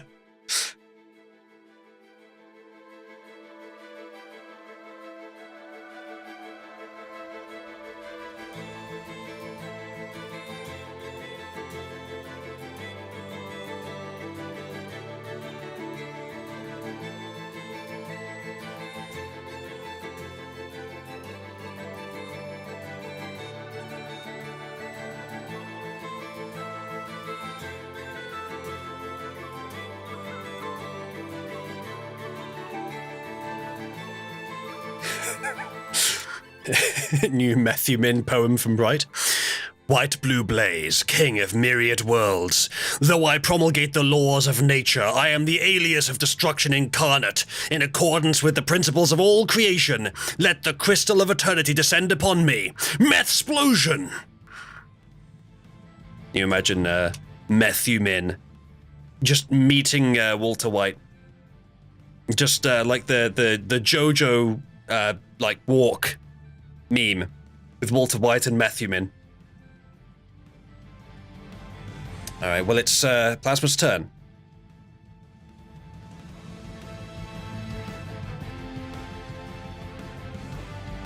Let's see if he can turn this game around.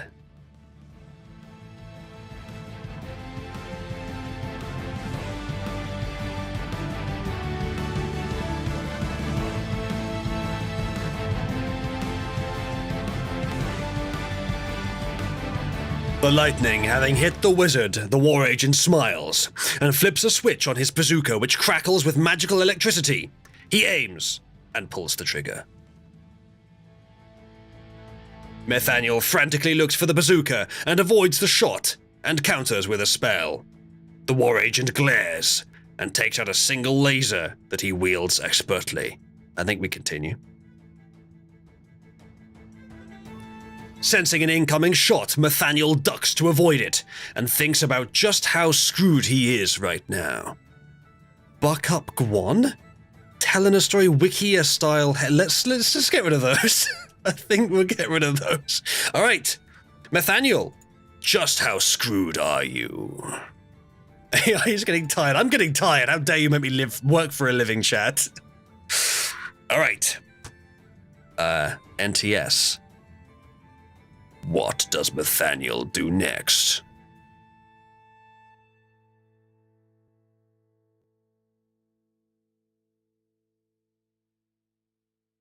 Yeah, Puma. Jesse, what are you talking about? just replace fucking the sidekick in Breaking Bad with fucking Methuman.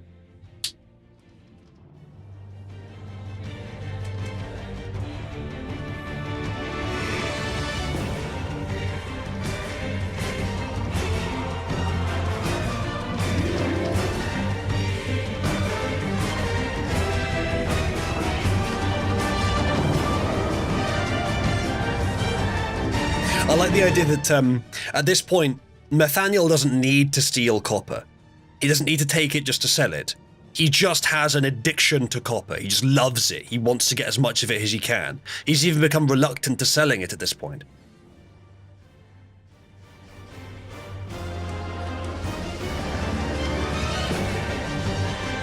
Nathaniel smiles with his toothless mouth. He rolls and tries to gain advantage on the copper. Really? Okay. He senses in the sand. The war agent shoots the orc shaman, who fell unconscious many minutes earlier. Okay, good job, Alex. Nathaniel rages a wager with his opponent in exchange for not being shot by bazooka. His opponent nods agreeably, not knowing the terms of the wager yet. Nathaniel bets everything he is, but for $1 bill, which is made of cat fur with a blue wash. A large and dusty black pickup comes roaring up the arena's lane, smashing the cars of the grandstand, then collides with the arena wall. Don't know why, but apparently that's what happened. All right, that's something for you to make in the AI. A $1 bill, which is made of cat fur with a blue wash. It's bringing more catalytic converters from Nathaniel. It's a delivery. It's a supply drop. It's relief. More catalytic converters from Nathaniel. Oh, this is the kind of conflict we live for, chat. Care package ready for your mark.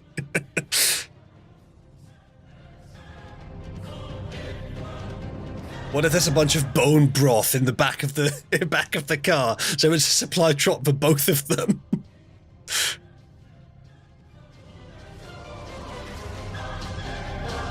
Is Alex Jones still selling bone broth? How is this shit fest the longest battle so far? It's the longest by far. It's like twice as long as second place. And before this takes us all the way to 4 hours, we got 35 minutes left. Seeing what copper did to Nathaniel, just imagine what the platinum in catalytic converters would do. That's true. Please kill me, Alex Jones, says NTS, controlling Nathaniel. Blast, just shoot this motherfucker. Nathaniel bloomed early. He did all his best stuff right near the beginning.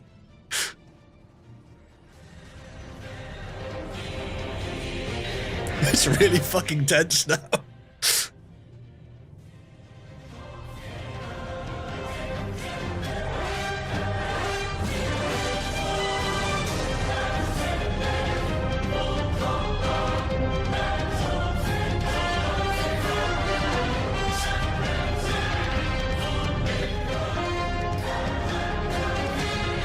Nakavin's lungs hurt from laughing. I'm glad to have provided you something entertaining. with this music in the background, so appropriate. Try using an overloading phaser next time. It worked for Trig, or did it?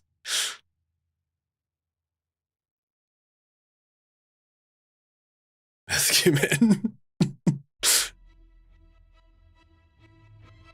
The mouth is a bit fucked up. I guess that's what meth does to you.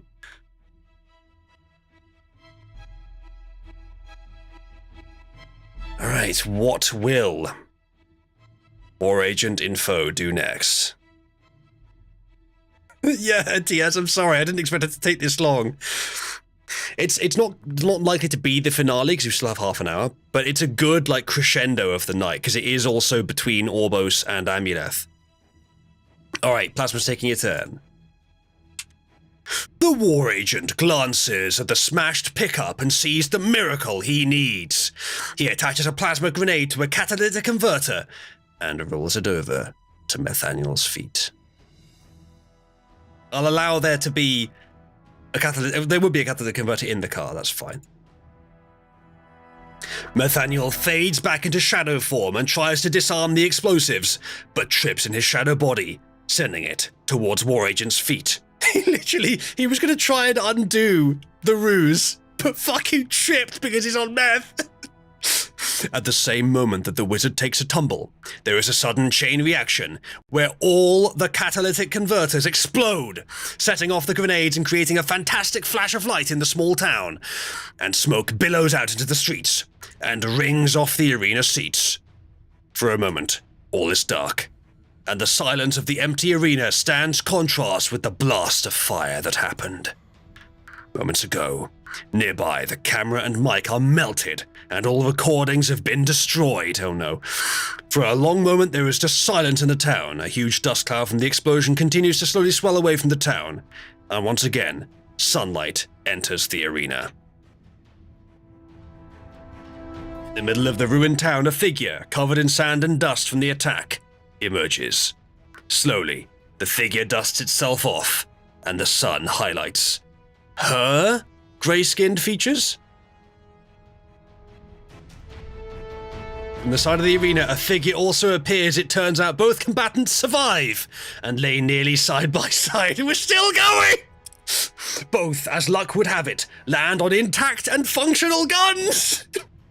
They're still going!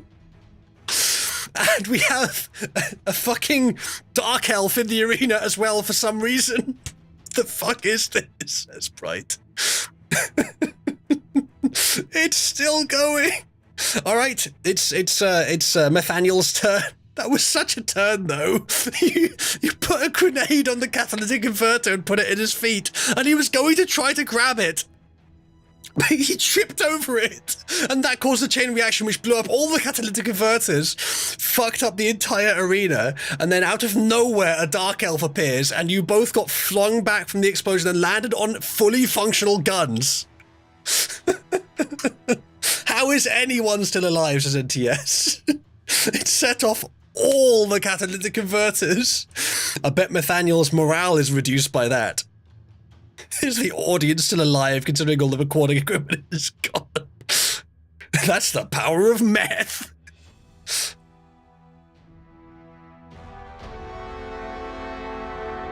Karak with the metal chair. Plasma says my fictional character has more stamina left than me at this point. We can actually save this and continue it another time if you guys actually need to go. It would be a shame to do so, though. Optionally, if you guys both agree, I'll just keep clicking send until it says someone wins. If you guys want to do that, we can. If both of you do. The Beyblades are wobbling, come on, yeah, surely we're near the end.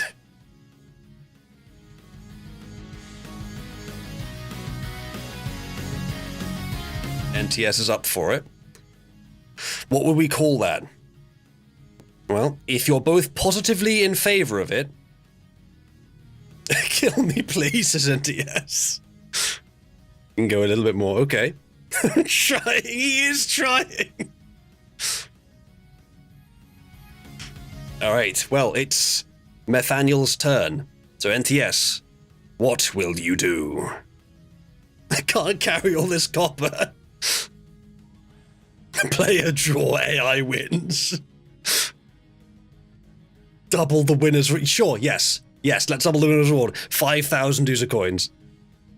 That might actually resolve the current conflict between Orbis and Amuleth. Oh, not quite. Almost. 5,000, that's £50 equivalent. I have to go as NTS.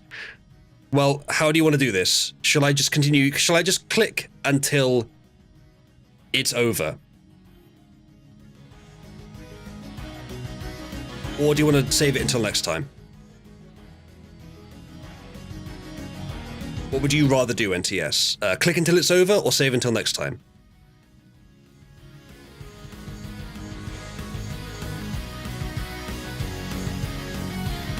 Since NTS has to go, save it because this is gold. All right. Join us next time for the thrilling conclusion to the battle between Nathaniel and War Agent Info. We can, I think, resume this later. All right. That is the end of that battle. We're going to continue it later. I think I'll add a special symbol for continuing it later. Let's do a plus on the verses. There we go. Remember how at the start of the stream, me having a tank was momentarily overpowered? Yeah, it's a complete mystery as to who will win these. Thank you for joining us, NTS. We'll see you soon. Holy shit, that was exciting. Okay, that battle will return, and we shall have to remember to do that. Just in case the data gets deleted about what happened in the battle, let me save that into a new text file. And I'll put it in there.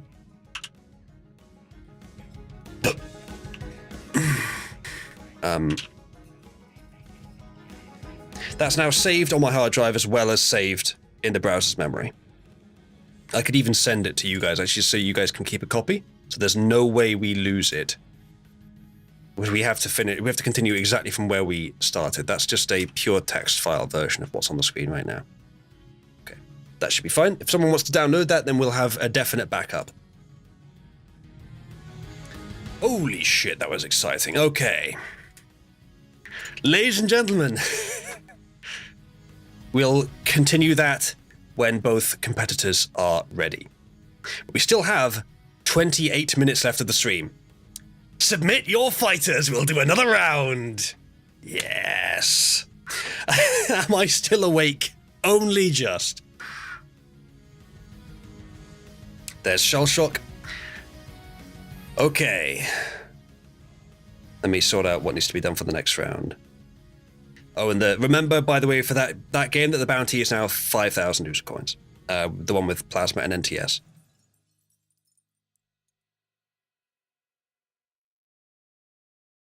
Plasma, there is 27 minutes left. Remember, chat, vote for your favorite competitors.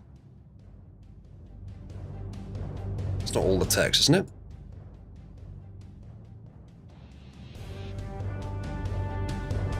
Oh, it's not. The hell? I did do Control A. It's weird. Oh, that's better.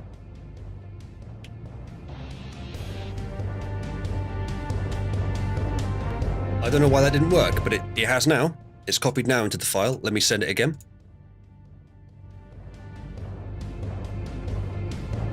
Alright, there we go. Yeah, that should be correct. Sorry about that. Not sure why that didn't work.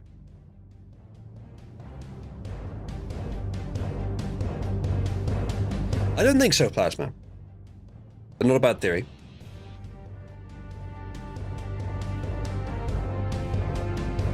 Right, okay, let me set up the next game.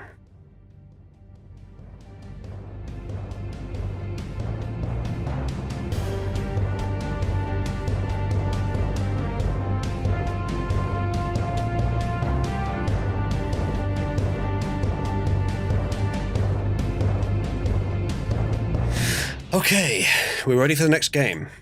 Who is getting the votes? Bobby's got 1 vote. Shellshock has 1 vote. Are you two in different houses? Amuleth and Bright is in Cauldron. Yes, that would work. And then Nakavine submitting who needs again? From Orbos, no votes on that yet. Get in here, you homos. Alright, see you soon, Plasma. We're dropping players, chat. Dropping audience members and potential players. Remember, you can submit more than 1 character, if you want to.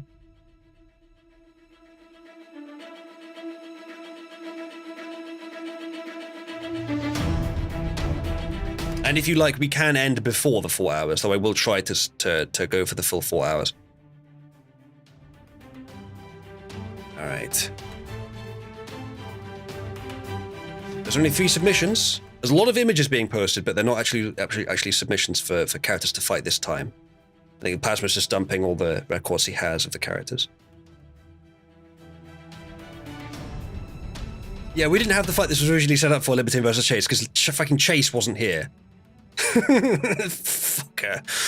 We'll get him next time. Get him next time, boys. Alright. It looks like it's going to be Bright with Shellshock versus Kodrak with Bobby again. 3rd time this session. But that's okay. Let's get that set up. Shellshock.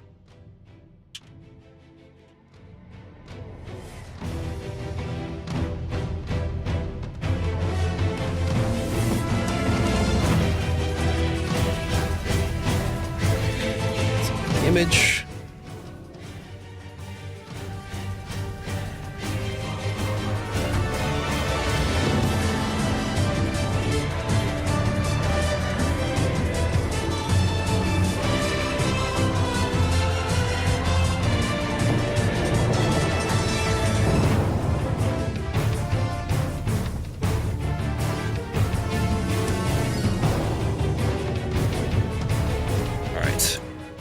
That's in, get the image.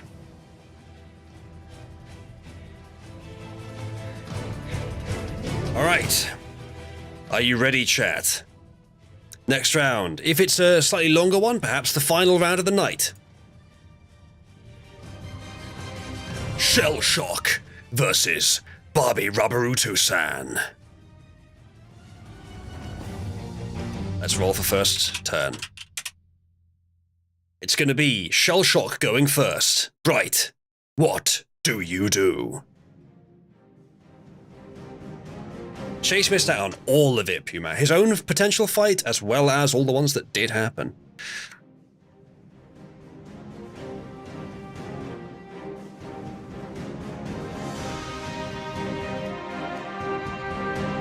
Several people who submitted character designs weren't here as well. Alright. I wonder if it'll recognize it as a character name when it's all letters. Oh, sorry, all numbers. Or partly numbers. Let's find out. Shellshock sprints at Barbie. Fists raised. Barbie strike. It's capitalized it now. Oh god, it's doing it wrong. Oh no, look what it's done. It's fucked. Barbie strikes Shell Shocko force every year, every twin. What the fuck? Guck his 6 love me tanks. You fucking broke it.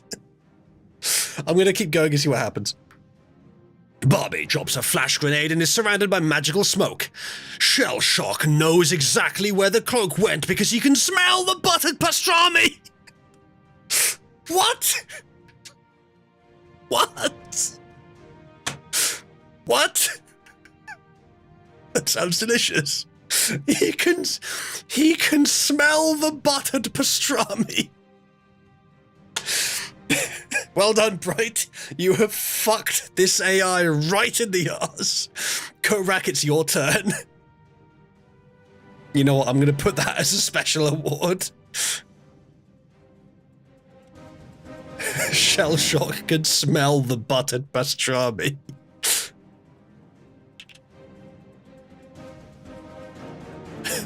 There you go, Bright. You got a special award. He can smell the buttered pastrami. Oh, new turn from Korak. Barbie runs through the smoke to equip Shell Shock as his own armor in order to turn its strength against itself. Barbie fails. The suit of empty armor fights back with laser knives and flaming chains. I will hide, and then you see May to jock me, boom me, Shell Shook. It's fucking dead. Oh my god, what the fuck? It's just typing nonsense.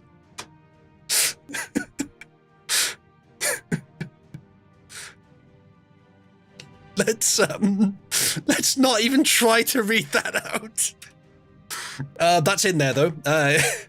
Shell Shock is just like, you found a way to fuck with the system. Yes, I am going to make a rule against using numbers in your name after this game.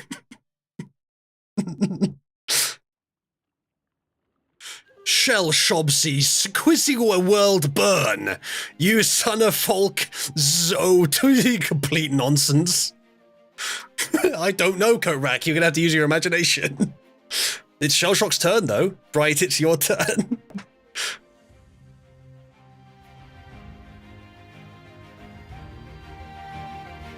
Is that a Steam key? Yeah, it's a copy of fucking Bad Rats or something. Ah, yes, the Toyota. Steam. Yeah, it does look like Toyota. Try inputting it to see what happens. Chase, you bastard! Where were you? I feel, yes, I'm sure you do. Well, you were here. It can be the last game of the night. Chase versus Libertine.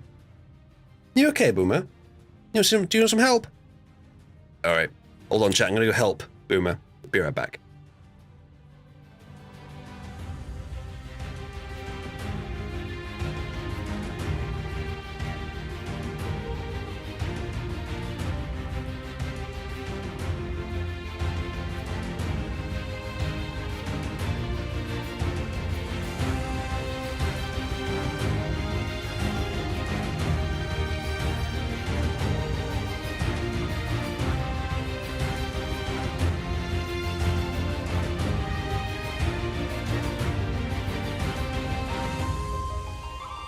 Alright, we're back. Alright, Shell Shock attempts to roundhouse kick Barbie in the head with its steel legs. Clutch, dodge, unsafe droppo from Barbie. Barbie falls to the floor. Barbie flat on back. Barbie about to be burned to a crisp. What does it mean? Barbie, it's your turn. You're about to be burned to a crisp. Better be careful with your buttered pastrami. I hear you can smell it. You have found a way to utterly fuck this one, Bright. Means that real words should be banned. Maybe. It's not about the real words, it's about the fucking letters, or the numbers, rather.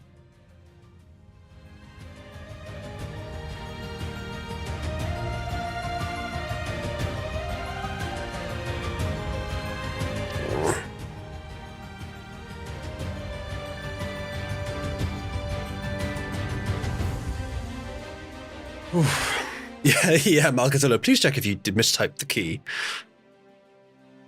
It'd be so funny if it was something, though. You would definitely get a special award for that if it was a fucking Steam game. You could bring back Delta, Bright. The problem is that Delta's technically a word. I probably would allow it, though, just for, posterity. Delta's one of the more memorable heroes from the first generation of these games. Barbie uses illusions to retreat while leaving traps behind, hoping to turn the tide. In before it thinks you mean that kind of traps. Barbie set several traps, a series of blackjack dealers in tiny cages, and a string of psychic firecrackers that make loud fireworks. The audience warns, boo, for vast seconds. Barbie uses a psychic trap from his collar to turn Shellshock instantly into Hagen Shell Butcher tunnelizing N17. Okay. Well, Shellshock? No, I don't think you did. Shellshock, you've been instantly turned into Shell the Butcher tunnelizing N17. Wait, N17, Nig, you've been turned into Shell the Butcher tunnelizing Nig.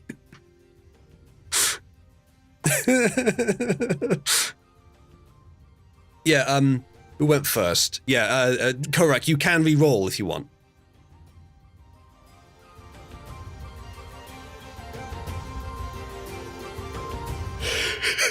But you got what you wanted out of that turn, though. the audience warns, not warn as in W-A-R-N, but warn as W-O-R-N, a non-existent word. The audience warns boo for vast seconds. Why is it that when you put numbers in a word, it just goes insane? Is audience disfavor? You were the only person that ever got audience disfavor. But then again, vast seconds is quite a long time and they are booing.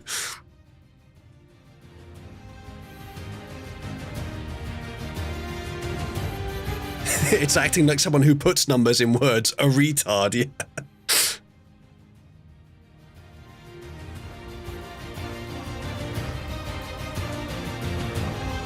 Oh, don't worry, Chase, you've got some time. This battle's not ending just yet. Shellshock ignores the tiny blackjack dealers and charges at Babby again. What the fuck? Barbie is backed into a corner, surrounded by an ever-shrinking wall of dice. The dice are the number 2. How did it know I've been using dice to determine who goes first? Zuel Siv Zugelbigzugli. Question mark. The dice are the number 2. That's true, Bright, but that might be a coincidence. Well, Korak, your character is surrounded by dice. They are the number 2, and they're closing in. What number is FE on the table? IN, I don't know.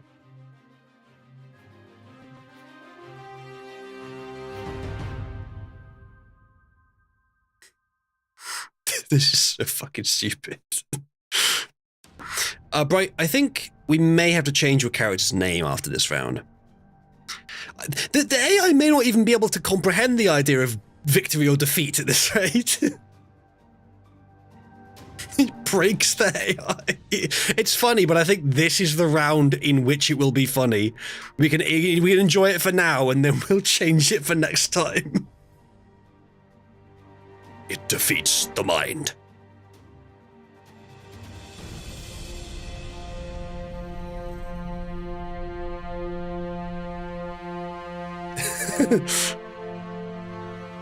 Barbie re-rolls the dice, using his illusions to cheat Shellshock out of his advantage. What the fuck? Hold on. 1, 2, 3, 4, 5, 6, 7, 8, 9, 10, 11, 12, 13. I think these are dice rolls. 14, 15, 16, 17, 18, 19, 20. A full 1 to 20 royal flush of dice rolls. That is incredible. The crowd feels a maelstrom of awe and fear and adoration when watching the battle rage on. I love how the earlier battle was boring and now this with just fucking 1 to 20 dice rolls. This is interesting. This is adorable. This is awesome and fearful and maelstromish. This. But no, he hit it. He hit it. Barbie, he fucking rolled 20 1d20s and rolled 1 to 20 sequentially all the way through perfectly. That's a Giga Kingsmate Royal Flusheroonie. That's what that is. So, no, you don't win, but you do get a special reward. Hold on, I gotta actually write this. Coat rack. Giga Kingsmate Royal Flusheroonie. Go. Rolled 1 to 20 sequentially on 20 20s. Giga Kingsmate Royal Flusheroonie. Well done. It is now Shellshock's turn. Hell, this is so fucking broken. AI status buck broken. AI status fucking shell-shocked. Shellshock takes the rolled dice and throws them at the speed of bullets at Barbie. Holy shit, that was a 1 in. What even is that, Korak? That's a preposterously unlikely event. Oh no, we're out of... Hold on. One moment, chat. Give me just a second here. Minor technical issues, but don't worry, I can have this sorted at any moment. I really hope this continues to work, by the way.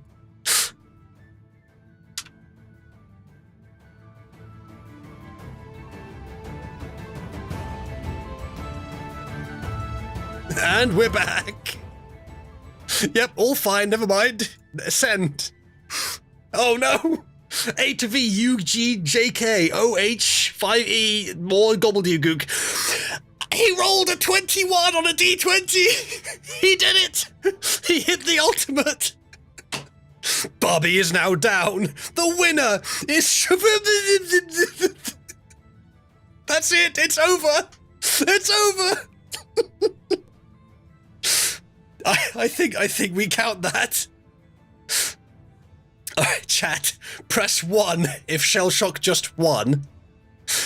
Press 2 if he didn't. Now bear in mind, Korak just rolled a 21 on a D20. I think that's worth a little something. A little bit of consideration. Most of you saying he won. Fucking hell. 1 to over 100. Correct, odds don't matter anymore. You rolled a 21 on a D20. That's definitely going as a special reward. Rolled a D20. Rolled a 21 on a D20. Was that 21 his roll or Shellshock's? I don't know, actually. I don't know. Actually, that's a good point. Maybe because he threw the dice. Maybe he threw the dice and they fucking vaporized Barbie and they all landed on 21.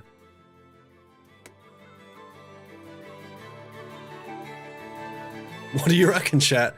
Is that what the people that typed 1 are interpreting it as? So I think it was 1 if Shellshock just won and 2 if he didn't. Most of you said 1.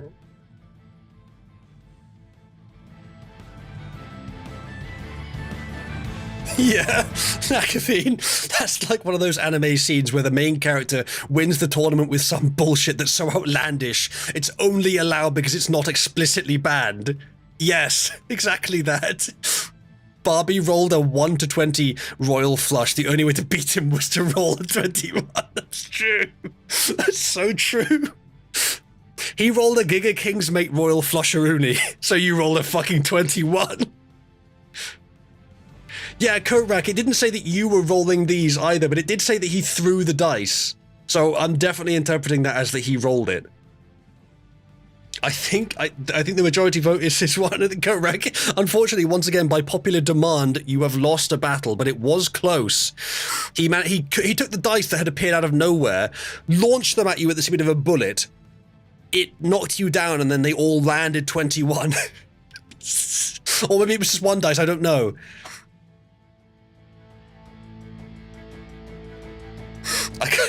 That was so fucking trippy.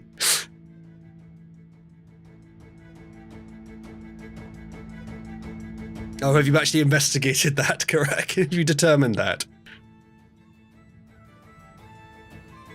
Shellshock is now banned from the arena for the time being, says Bright. Yeah, by that name, he certainly is. Correct. Should we do another send? Okay, because it says Barbie is now down. It doesn't say he's unconscious. It does say the winner is, but then it's not clear who it is. So I'm going to do one more send, and we'll see if anything in that saves you. If it doesn't, we'll continue as planned with the victory. No. No. No. No, it doesn't. I'm sorry. No. In the room, the women come and go, talking of Michelangelo. Shellshin rigs itself, unclipping Barbie's leather suit armor. Holy shit, they're having copulations after the game. Okay, that's enough of that. That's enough of that. More, says Nakabine. Chat, press 1 for more.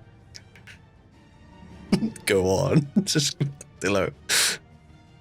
Barbie seduced the bot. Holy shit. Alright, let's do one more. Opening a door that's only suitable for use by women. This prompts the unbearable sadness of the knowledge that its creators are lost, so they're having pillow talk. The audience continues to watch while seeing the two fighters wander lost through their stories, both haunted by the past, trapped in the moment, and with nowhere else to go. Somebody from the audience objects. Shall fight Siskath o Vildh. Shell H does shitting of self with tiny chainsaws. And Barbie in close proximity. Comprenate. Fucking comprenate. Complete dignity lost. Barbie broken. Shellsh gets back in its armor and moves back. What the fuck? He shits chainsaws, but Barbie was nearby, so his dignity is lost. Holy shit.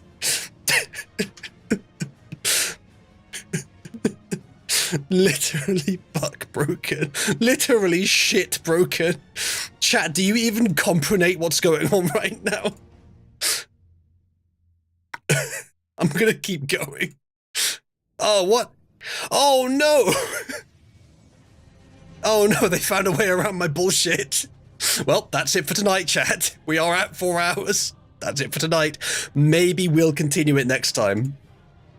I think it's, is this like per day? I know it's for the IP limit. I would have to change my IP limit to get that to work. Shit. I have to actually pay these people. If I do this more often, I could actually pay them. It's worth it so far. Yeah, it'll be next time. Libertine and Chase. We're at 4 hours now anyway, and I'm tired. Next time, yeah, I do have a VPN pixel, but I only have one VPN. I don't remember, Pewman. It'll be next time, yeah. That's it for now. What a fucking disaster. No one's won yet. It's extended until next time, hence the plus. Well, I don't know. Did someone win? Who? I don't fucking know. We'll just leave it like this. Let's copy everything. There we go. This time it will actually copy all of it. I did it differently. The music just fucking died. What?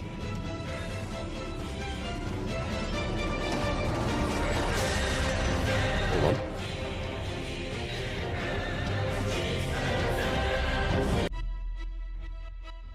I think this is an OBS bug. Well, it's a good thing we're at the end of the night anyway. You still... Oh. Wait, really? Why would you be able to still hear the music? Oh, never mind, my earpiece died. It didn't tell me it was out of battery. What the fuck? Piece of shit. It never told me it was running out of battery. Alright, fine. Oh my god. Right, let me do the last few things here. Okay, so save this as Shell Shock versus Barbie.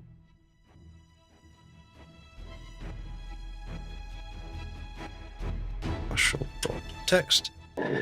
Excuse me. And then I'll send this to you guys as a backup. That should be all of it. Just in case it gets lost.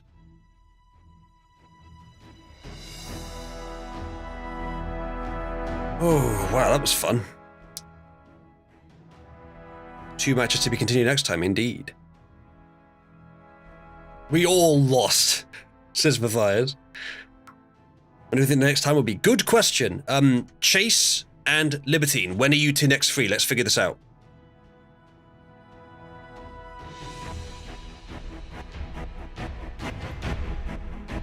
Really, you're free next week? You're not free until then? Well, okay. Need to run this through the Enigma machine just to know what the encoded text says. Yeah, I guess so. Meat Bun is in pain from the laughter. Alright, well, do you know what day, Libertine? I mean, you could just tell me. We could organize, we could plan, like, pencil it in for next Wednesday. What is next Wednesday? Because I'm busy on the 5th. 5th is Tuesday. So we could do next Wednesday, which is the 6th.